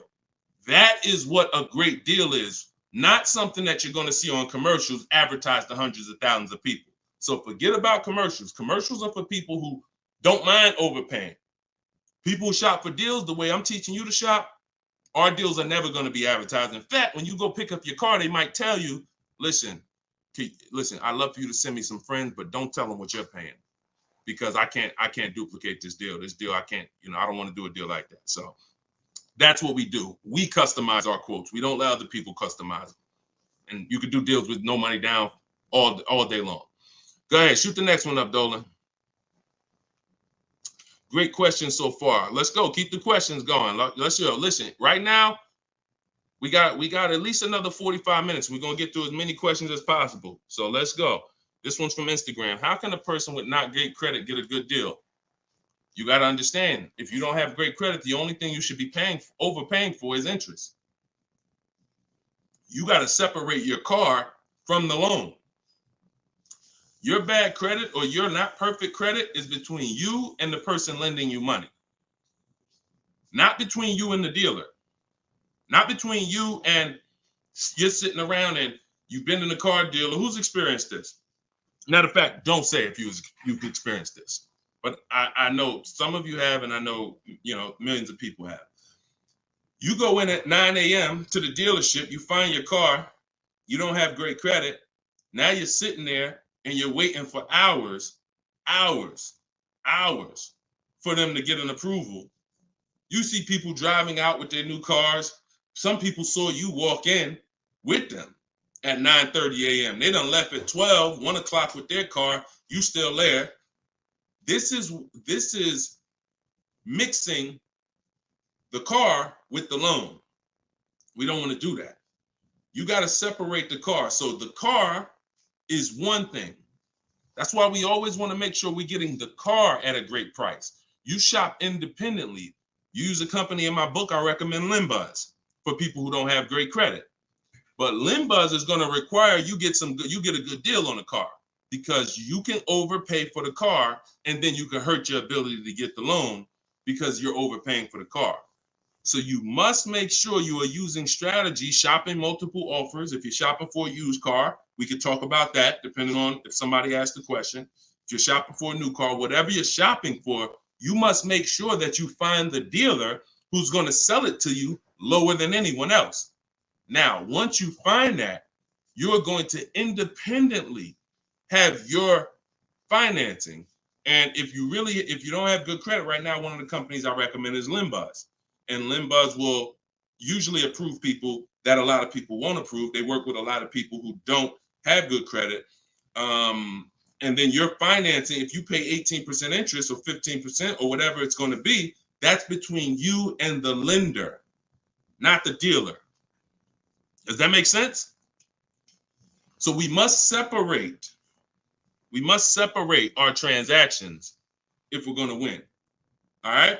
We must separate. Go ahead. Shoot the next one up, Dolan. Oh, and one thing.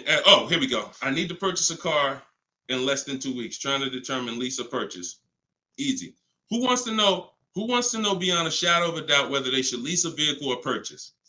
Type me if you're just like, Deshone, I've heard this, I've heard that, but I really want to know what's best. All right, all right, I see you, Tavy. I see you, Veronica. I see you on TikTok. TikTok is commenting fast. I need Instagram. All right, I see you, Patrice. All right, I see you, The Well Life. Perfect. All right. TikTok and Instagram is on point. Facebook and YouTube, y'all got to type fast to keep your hands by your keyboards. All right, Terrence. Okay, so here is the determining factor. In my book, I teach 7 steps. To 7 steps. It doesn't matter. The first step is the most important question. The most important question, I want y'all to remember this. It's tied to something I created called the 8-year rule. The most important question is, and I want you to answer it, for everybody shopping for a car, or if you will be, how many years are you keeping your next car? This is the first thing you ask yourself. This is the first thing when your family is looking for a car, your son, your daughter, your spouse. The first thing you're asking yourself is, how many years am I keeping the next car? So answer that question. What you're going to see is You're now, if you're learning from me and you're going to use what I'm teaching you, it's going to be a system. We're not winging it anymore. We're not randomly shopping and doing things based on, all right, I think I should do this now. I think I should do this now. My book, all of this is in my book, Cars from Home, 7 Steps to Saving Time, Money, and Avoiding Dealership. You can get yours for 75% off in my TikTok bio. It's normally $97, but for 30 minutes, you can get yours for 75% off. You go to my TikTok and Instagram bio. So I see you, Latasha, 5 to 6 years. Tavy, 5 to 6 years. All right, Crowsman, till the doors fall off. Okay, the well life, 6 or 7 years. Everybody answer that question. 8 to 10 years usually. I see you, Terrence. Brandon, Steph, 10 to 15 years. Okay, just bought the book. Hey, congratulations. Use it. Enjoy it and use it. Well life. You're gonna love it. And make sure you write me with your success stories. When you get your car, send me the deal. Congratulations. So 5 to 7 years. So now remember this. And don't try not to say something abstract. Like long as possible, that's too abstract. Like years. What's our goal?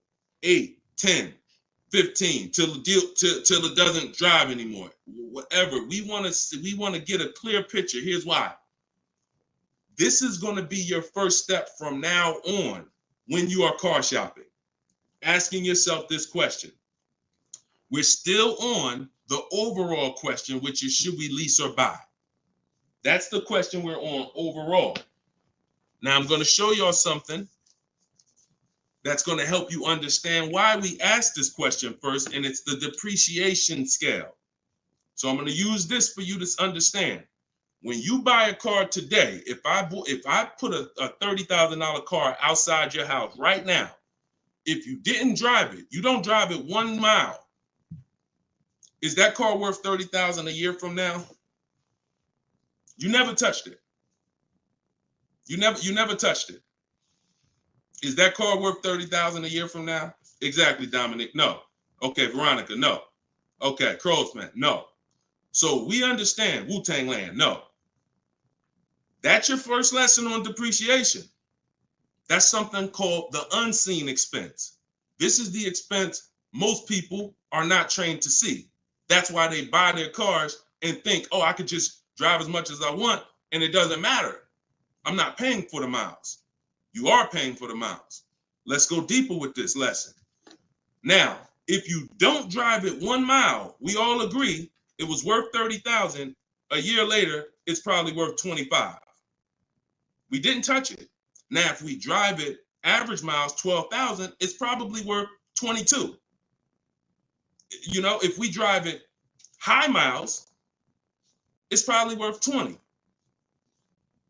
So you see that no matter whether you buy or lease, you pay for the mileage. You pay for your usage. In fact, you even pay if you don't use it. So now, I want to use something a little harder than that.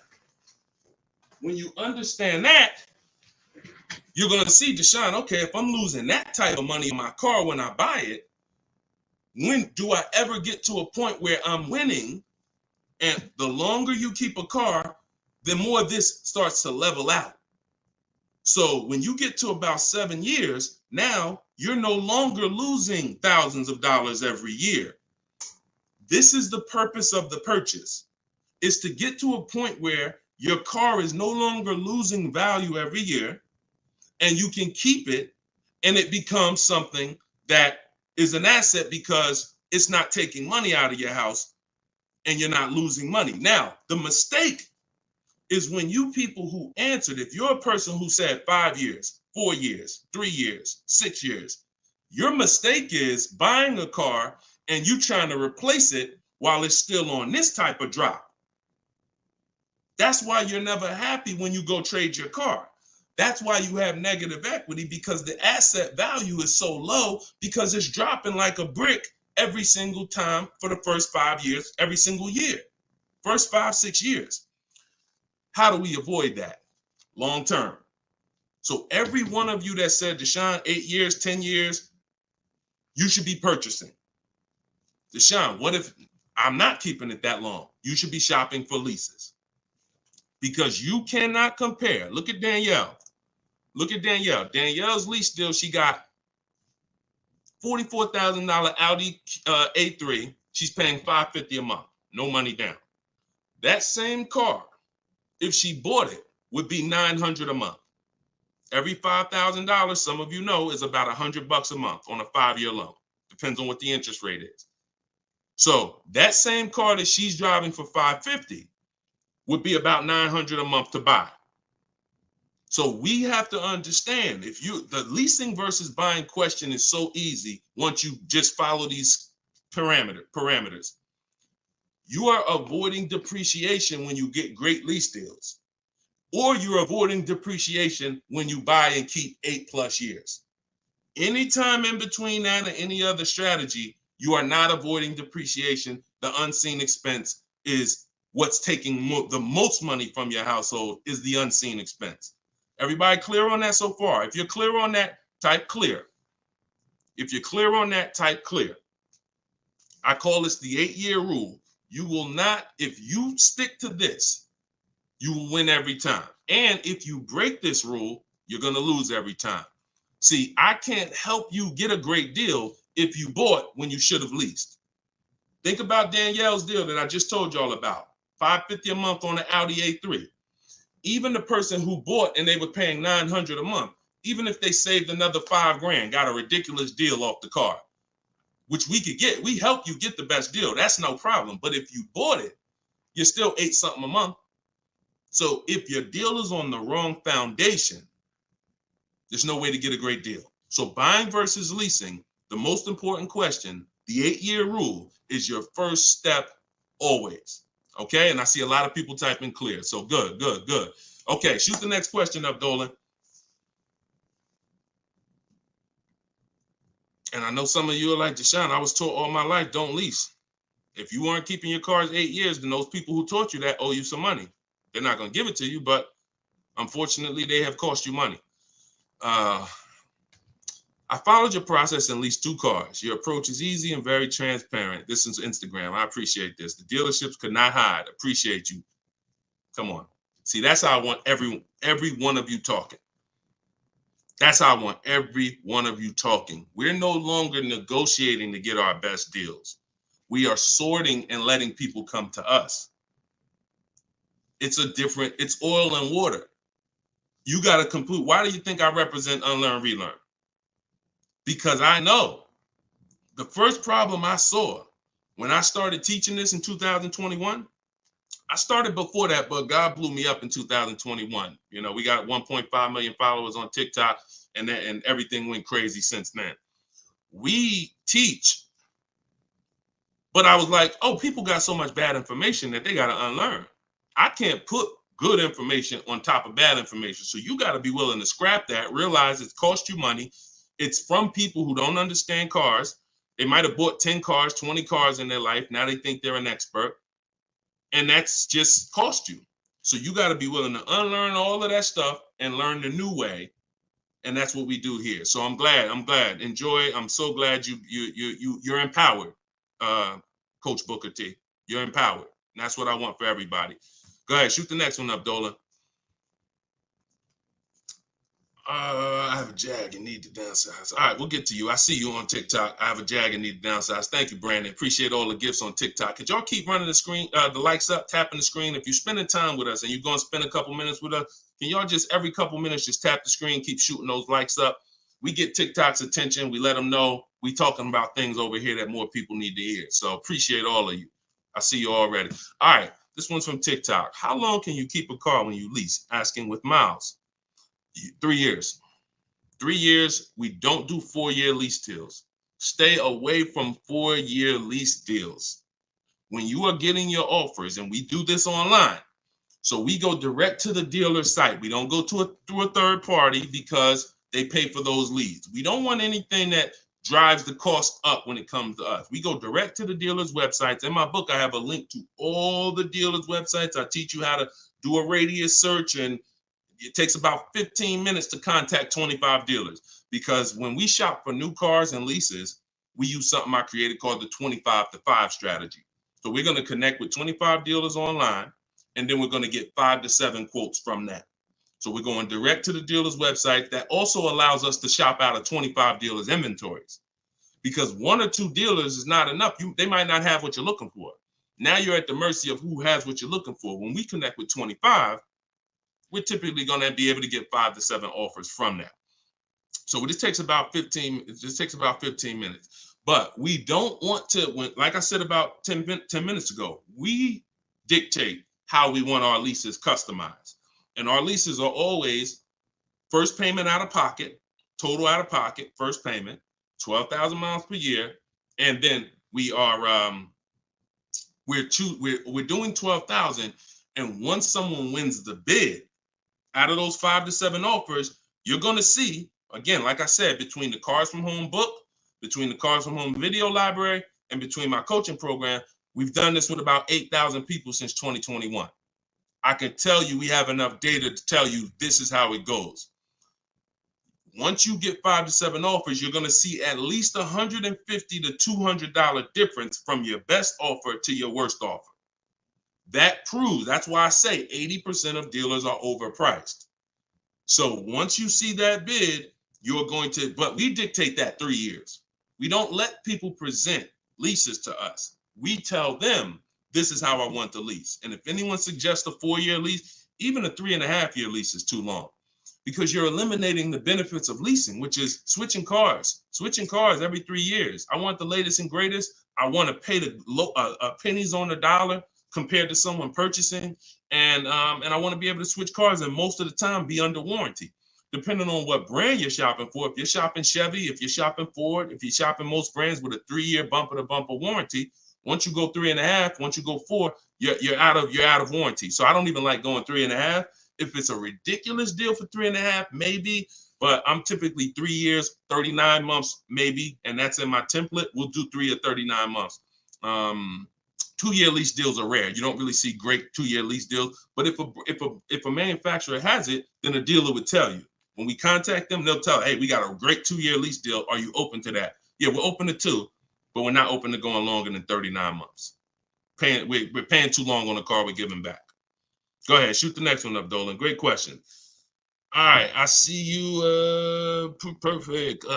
Great questions. All right, Facebook. What's the best credit score to have when looking for a good deal on a brand new car? It's no way to dictate that. All you can do is now, if you're at a point where your credit is in that fair range, which is in that low 6s, mid 6s, then I would tell you, if you can, get yourself up to close to 7, get yourself up to 680, 690, 700, because that fair range is but that's really mostly with leases. But even even if you look, some of you are homeowners. When you buy a house, we're trying to get our credit to wherever it needs to be. If it's not there from the get-go, realtors will tell you, get your credit here so that you can get a mortgage.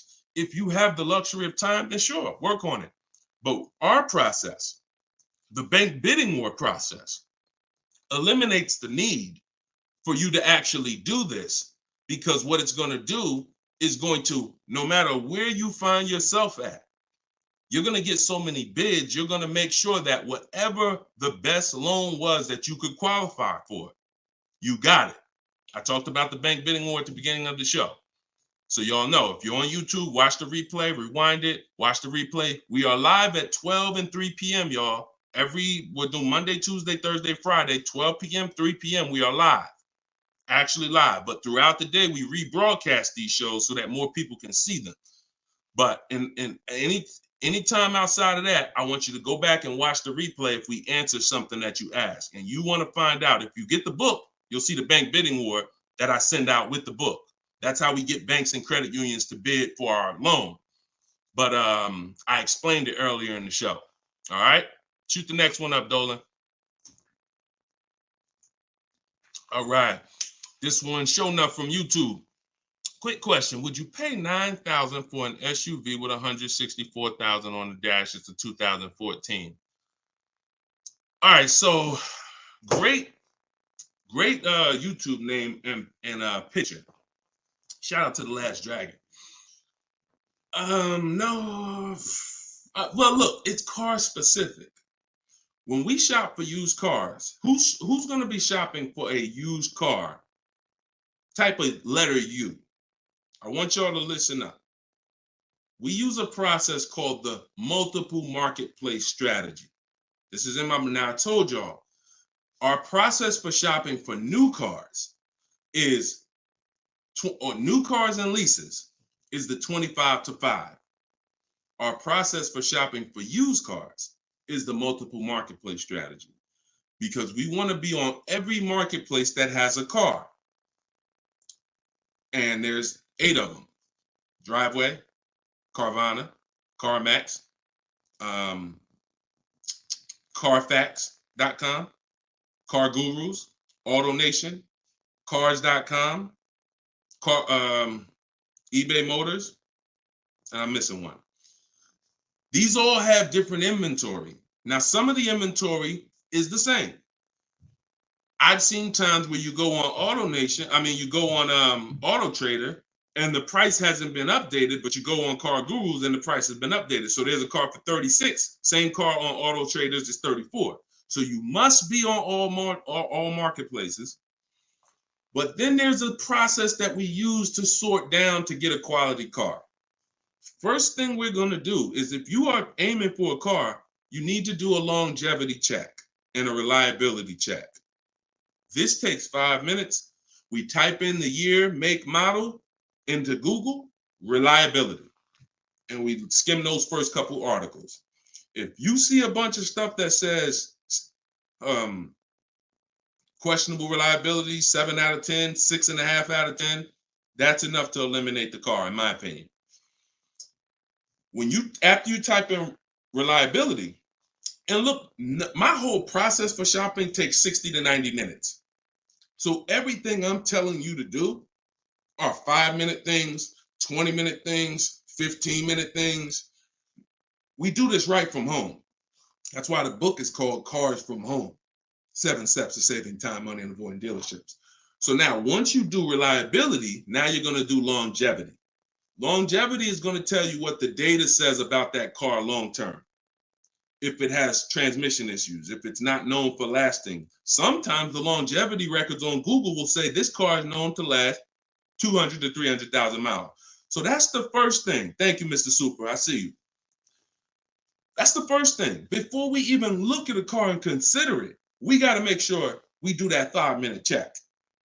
Now, once we move past that, now we're moving into our process of sorting down, because we could have a good car with good data, but we could get a bad car based on the previous owners. So first thing we're looking at is the Carfax. Carfax. We want to know what that title's like. Is it salvage? Is it rental? Is it frame damage? Is it rebuilt? Eliminating those.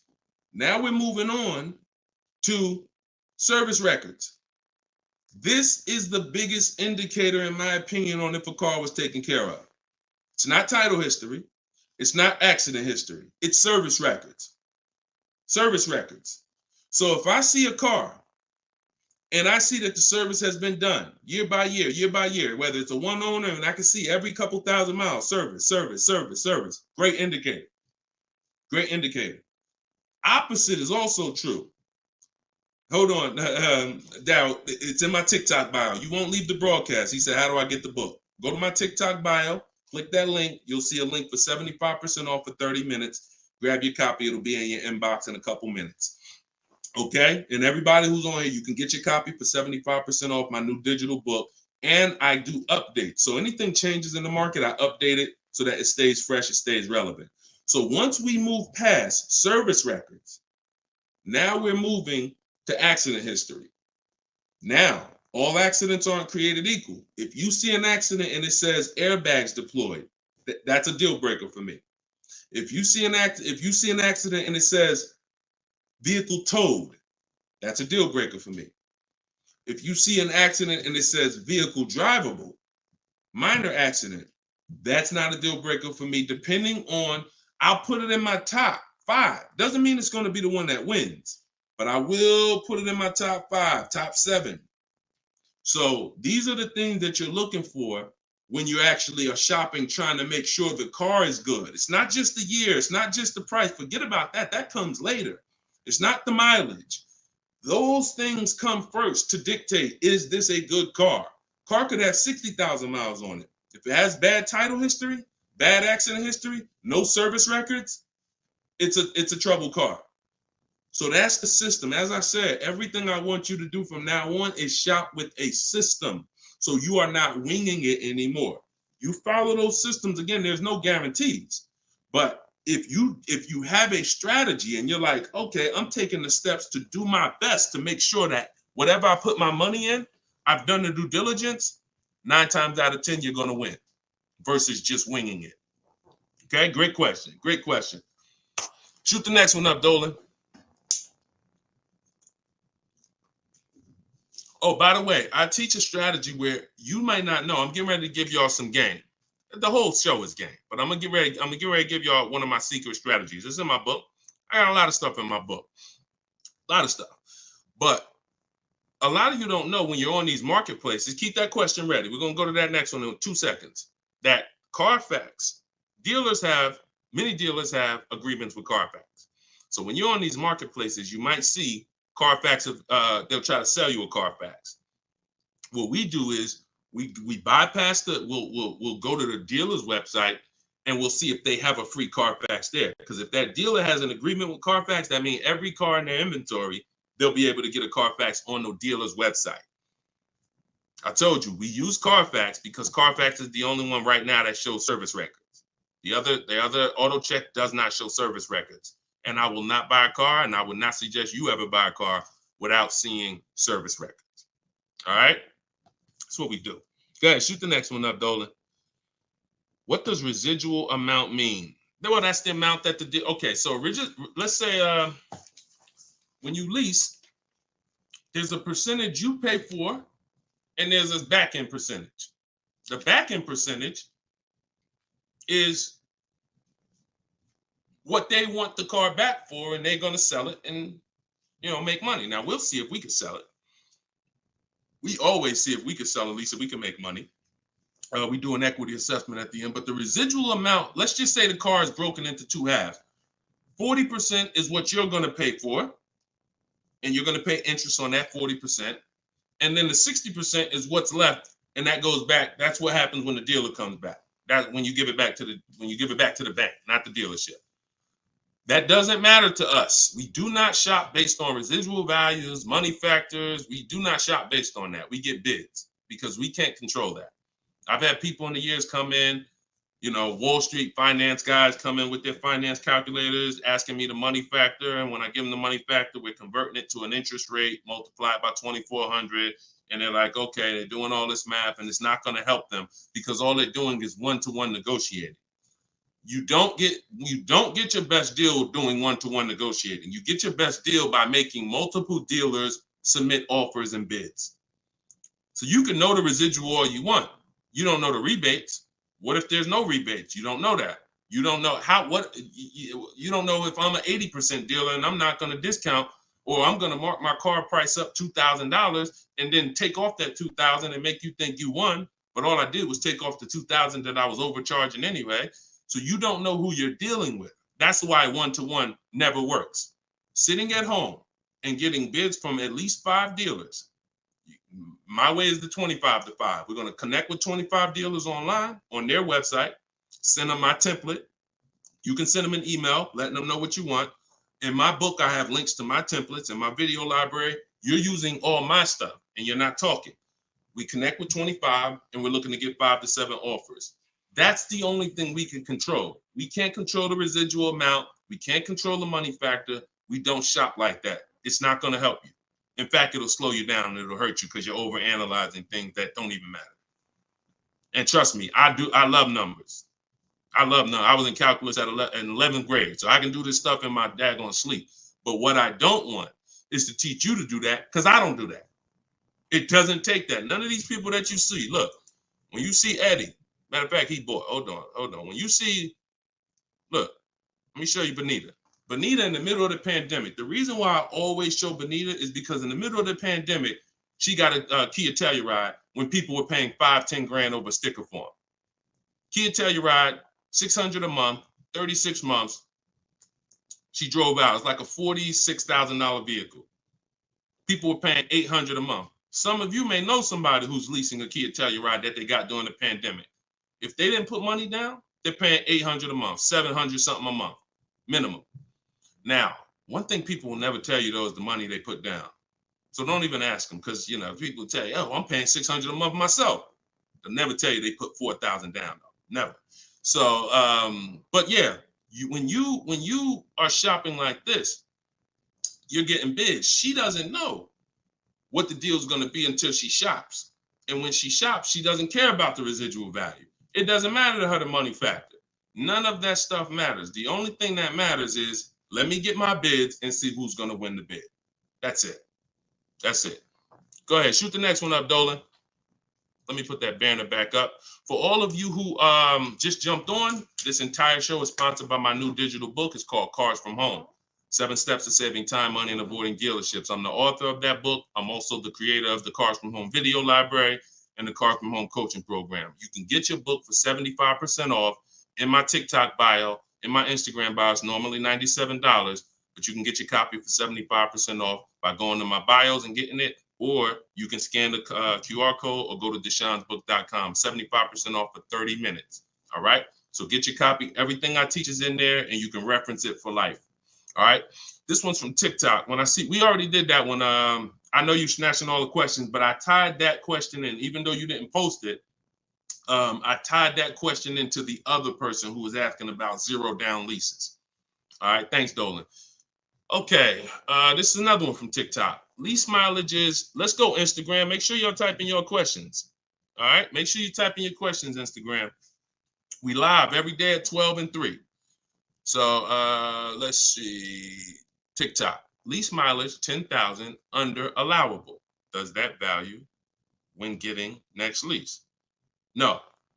What you're going to do is you're going to do an equity assessment. You are not going to, how many people right now have dealers calling them, telling them to come in and they can get you out of your lease, or they could trade you out of your car and put you in another car? How many people have either phone calls coming in, emails, or you get mail? Hey, Leo, good news. We need your 2019 car. We have somebody looking for that car. How many people are getting those emails or those calls right now? When you get those emails, look, all of them, look, look, I do every day, Matthew said. Look, so when you get those calls, what they're doing is we have automatic algorithms, like automatic technology that generates these lists for us. It's not that they saw your car exactly and they're like, oh, I love your particular car. So what you got to know is, what's the goal? The goal is to get you to come in and get you to have them be your first offer on your vehicle. Now, we never want a dealer to be our first offer. Hold on, Tiffany. We never want a dealer to be our first offer. We want the dealer to be our last offer all the time when it comes to our car that we're replacing. So you're going to do something, Wanda, called an equity assessment. You're going to call the bank. You're going to ask the bank 2 questions if you're leasing. 1 question if you own. What's my payoff? That's the question everyone asks. If you're leasing, you're going to ask the second question. Do I have a third-party restriction? If they say no, then you need to write that down. If they say yes, you need to account for this. Once you hang up that phone call, you're going to do this equity assessment, which is going on the 6 websites I mentioned earlier: CarMax, Driveway, Carvana, Kelly's Blue Book Instant Cash Offer, AutoNation, Sell My Car, and Car Guru, Sell My Car. Every one of those sites, if they ask you, if you have a loan, if you are leasing, when they ask you, is the car owned, finance, leased, you're going to put owned. Don't put lease, because it triggers something in their website. They don't know how to separate third-party restrictions and not. And just so you know, for those of you who think you can't sell your lease because you have a third-party restriction, you're wrong. We sell leases with third-party restriction. A third-party restriction doesn't mean you can't sell your lease. It means you can only sell your lease to a dealership that sells the same brand. So if I have a Nissan lease, I can only sell my lease directly to a Nissan dealer. And I'm selling and getting what? What's the best? What do we do? Bids. I'm not, every Nissan dealer is not the same. So for those of you who had third-party restrictions, I saw a lot of people, oh, I had to buy my car and resell. We don't do that. If you have equity, $3,000, $4,000, $5,000 in equity in your lease, you are now going to sell that car to a local dealership, and we're going to get bids. I have a script in my book for talking to used car managers and getting bids from local used car managers. Now, if you don't have a third-party restriction, it's even easier. You're going to get those bids, those 6 bids, and you're going to sell to one of those. If you have a finance, it's even easier. Finance and no third-party restriction is pretty much the same. You're going to sell to the highest bidder of the online dealers. And if you have to replace your car, you're just going to keep those offers on hold, because some of you are going to say, well, I could make $3,000 selling my car, but I need to find my new car first. No problem. In my book, I teach something called timing the transaction. You're just going to put those offers on hold. You're going to start your shopping, and you're going to find the dealer who's going to win your bid to sell you the car. And then you're going to pick up your new car and sell your old car the same day. These companies cut you a check. This isn't like Facebook Marketplace. You go into CarMax, literally they inspect the car, they cut you a check, you leave with the difference. It's not a 2-3 day thing. This isn't like, oh, I need to. No, this is very simple to do. And that's the equity assessment process. We get bids on everything. Our old car, our new car we're buying, our loan. Everything's a bid. All right, everybody clear on that? If you're getting value out of the show so far, I want you to type $sign. If you're getting value out of the show so far, type $signs in the comments. I want to make sure that we're getting value out of what we're talking about. And then we're going to go to Tiffany's question. All right, I see you, Brandon. All right, perfect. All right, I see you, Denise. I see you, Terrence. I see you, user 977-163-105-3712. I see you, the Wildlife Diva. Perfect. 36 Chambers. Richard, I see you. Perfect. All right. Wonderful. All right. Shoot. Can you pull Tiffany's question up? I purchased the book and reviewed the email. How it hasn't downloaded since I did something wrong. Dominic, just as soon as you purchase the book, I give you a support email. Don't DM, because we have 2 million followers. We're blessed. Thank God. DMs, we get hundreds of DMs. You get a support email. Let me know if you got it. And then just if there's anything, we'll get you the book. We'll send it to you manually. Okay. So just hit me with that. Just make sure you got it. All right. So Tiffany said, this is from TikTok, would you finance your lease at the end? 2018 Audi S5, 42,000 miles, 5K down, 12,000 miles. So when I talked to you earlier, you have to ask yourself the same question.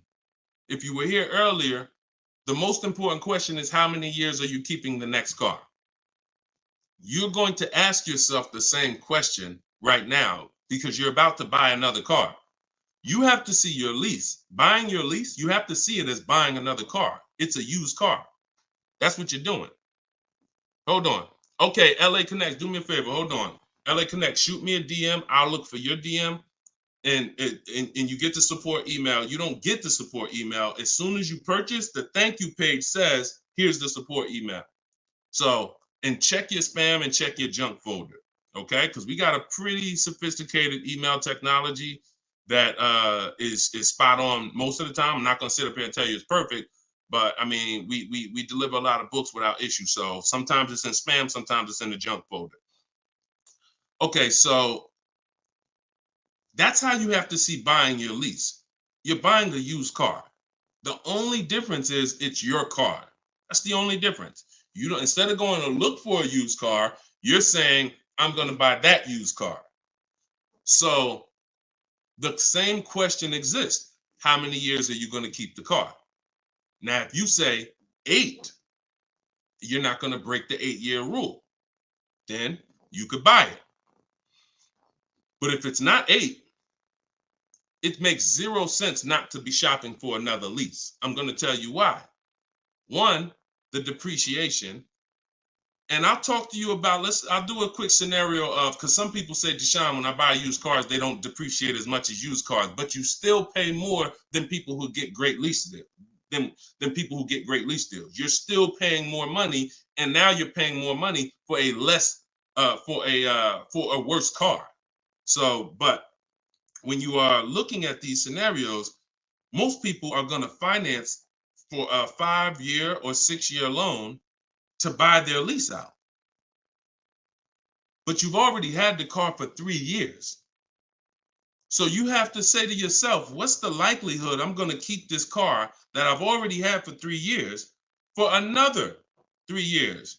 Tiffany, if you didn't get if the new lease payment, if that's not the best offer out of 5 dealers, then that doesn't matter to me. Because we don't care about what one dealer says, especially a dealer who's going to try to see you. Some of you are too loyal to these dealers, and you got to stop. I'm not loyal to any dealer. No one who listens to me is loyal to any dealer. We are done with being friends with dealers. We don't need to go to a barbecue with our car salesman. We don't need to do that anymore, because we need to make car salespeople compete and different dealers compete. Tons of people will walk in, get one quote from an old dealer or a dealer that sold them 2 cars, and that quote is $900 a month, and they're like, oh, I guess that's what the car costs. Not realizing, no, that's what the car costs from that dealer. That's what it costs from that dealer.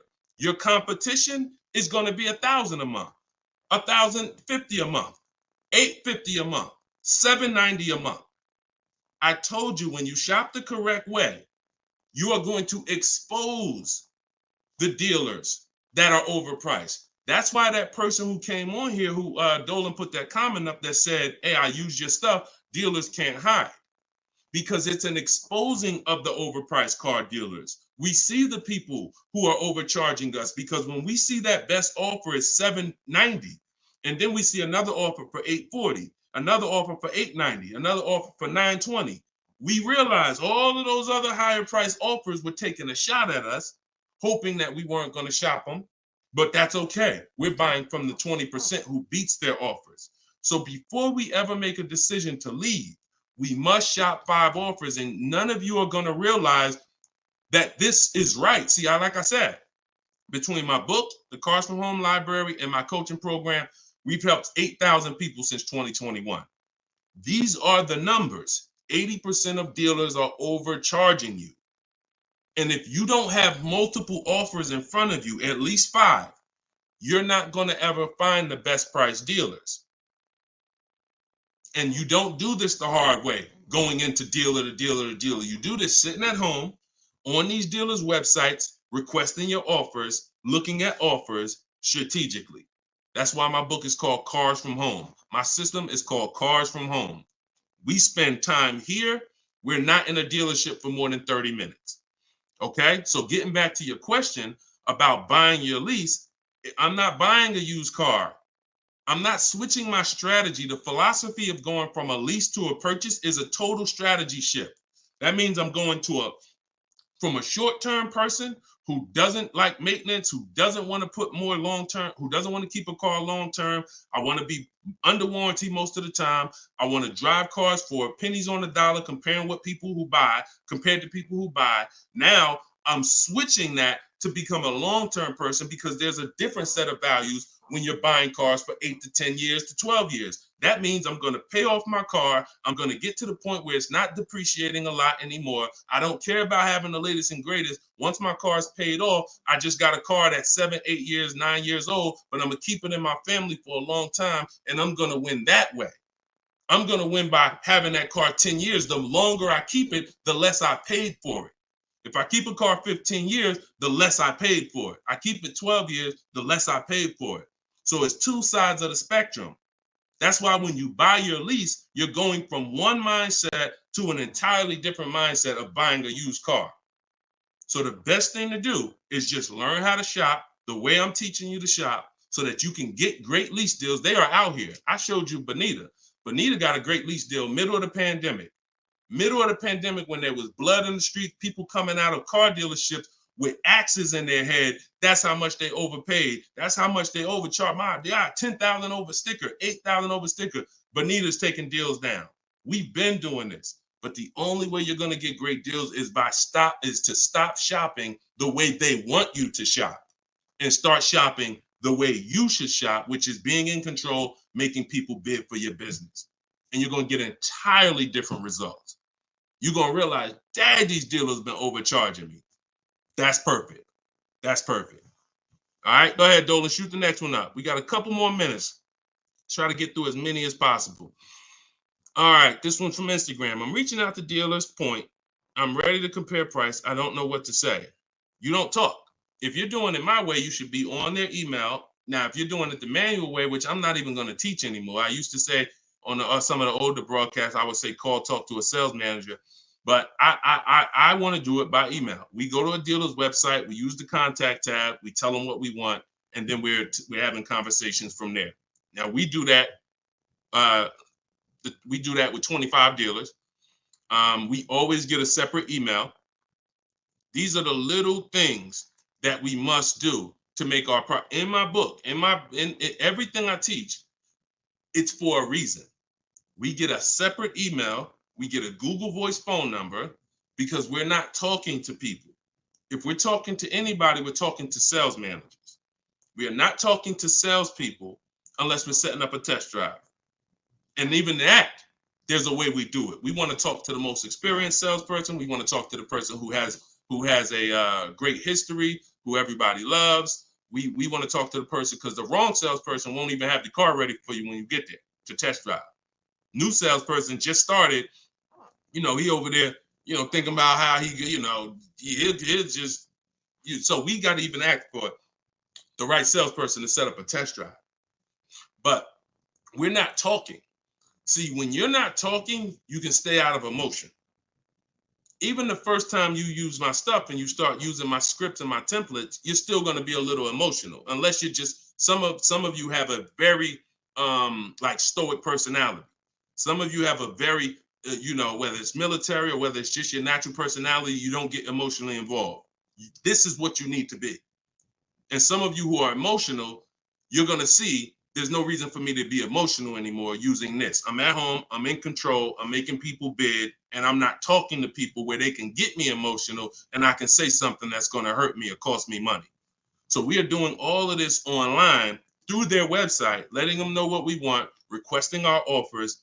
And like I said, we do something called the 25-to-5 strategy, where we're connecting with 25 dealers online to get 5 quotes. That's how we shop for new cars and leases, not used cars, new cars and leases. So you shouldn't be talking saying, I don't know what to say. You are reaching out to them. First thing we're going to do is let them know what we want. After we confirm the dealer has what we want, then we're going to request our quote and our offer. So that is what, and if you are shopping for a purchase, then we're requesting an all-in quote. We're requesting an or total, all fees, everything included. And if we're shopping for a lease, I talked about earlier how we get our lease quotes and how the format that we have when we're shopping for our lease quote. So my book is $24 if you get it at the 75% off. In that book is my scripts. In that book is my templates where you fill in your information, you fill in the car you want, and I walk you through my entire process. I also have replies in there because there's going to be things that they say. These are trained people you're dealing with. We deal with trained salespeople. So when you are reaching out to them, they're going to say things like, hey, when can you come in? Hey, okay, I'm handling my entire process from home.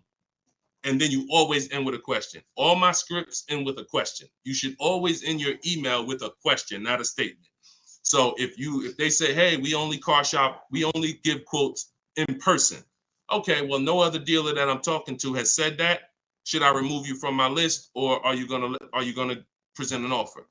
Always a question, because you bounce the ball back to them.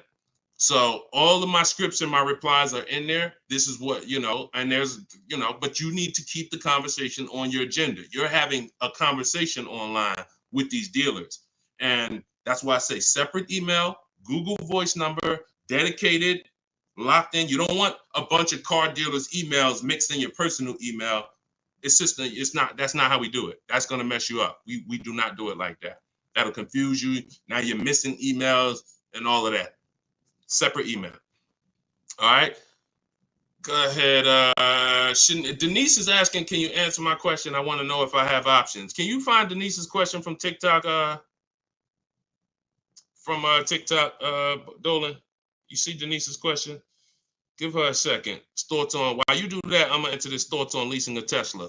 There's no price negotiation. There's no price negotiation. So there's no reason to get bids. You can't get bids on Tesla. Keep that up. I'm going to get to that right after this. This is a short answer. What you need to do when you're leasing a Tesla is total out of pocket, first month payment, 12,000 miles per year. Divide the monthly payment into the MSRP, like I said. And if it's over 1.5%, you're paying too much for a car you're giving back. So we still need to know if the lease deal's good. Doesn't matter. Even if it's no negotiations. Plenty of people out there that got bad lease programs that are dependent on people who don't know what a bad lease program is to come in and lease the car. And until we stop leasing those cars at these bad lease programs, when we stop, that's when they'll change. All right, it's always a buyer's market for us. Go ahead. All right, so this one's from Denise. I have a Jag and need to downsize. I'm retired and upside down 14,000.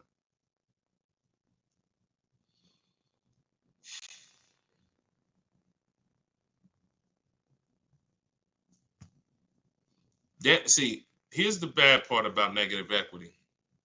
The damage is done. I wish I was the person who could, give back. A lot of what I'm talking to y'all about is I'm shouting from the hills and warning you. It's up to you to take the warning. But in this particular case, with negative equity, the damage is done. Now, how do we get out of it? It's only two ways. I talked to you about that earlier. Now, in your particular case, now there's a third way. It involves the car. If the car is totaled or stolen and you don't recover it and you have gap insurance, then the car is. So I can't say there's not another way, but we can't plan on that. That's insurance fraud. So in the case of what's legal and ethical, you can only sell a car or trade into or replace it with another car. And in the case of negative equity, if you can't sell the car and pay the difference, go to YouTube. After this, I spent probably 8 to 10 minutes talking about how to get out of negative equity. There's 3 ways. 2 of them lead to a new car, 1 of them doesn't. If you can't use one of the 2 ways, which is paying the difference between what you owe and the highest bidder, then you have to transfer that to another car, in which case you have $14,000. What's your car payment? How much is your car payment?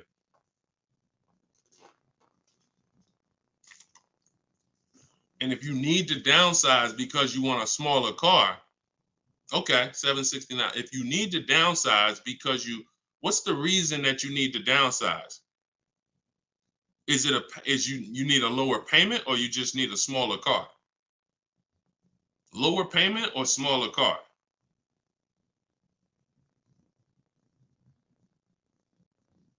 Sometimes I need to ask more questions. This is why, we go, I have 3 things I created: the Cards from Home book, and the video library, and coaching. In particular cases, I need to ask more questions before we could give a custom answer. Lower payment. So you got to look at it like this. Most people should be transferring negative equity into a lease.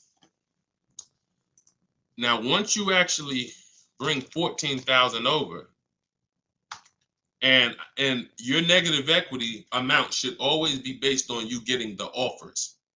It shouldn't be based on what you think or what a dealer told you the car is worth. So that's one thing. Let's start there. Equity assessment, you need to rewatch the show. You need to see that segment. If you have my book, you need to follow the segment on the equity assessment to find out what your real negative equity is. That is on a 39-month lease, bringing that over, you're talking about $14,000. That right there is $358 a month. You know what you possibly could do? Try listing the car on Swap a Lease. Now, if that payment is good for the car, let me see. Did we? You got a Jag. Depends on if $769 a month. Now watch this. If $769 a month is a good payment for that vehicle, then you can list it on Swap a Lease, and then you could have someone take over the payment. But it got to be a good deal. If they could go out and they could get a $600 payment on that same vehicle, then they're not going to take it over.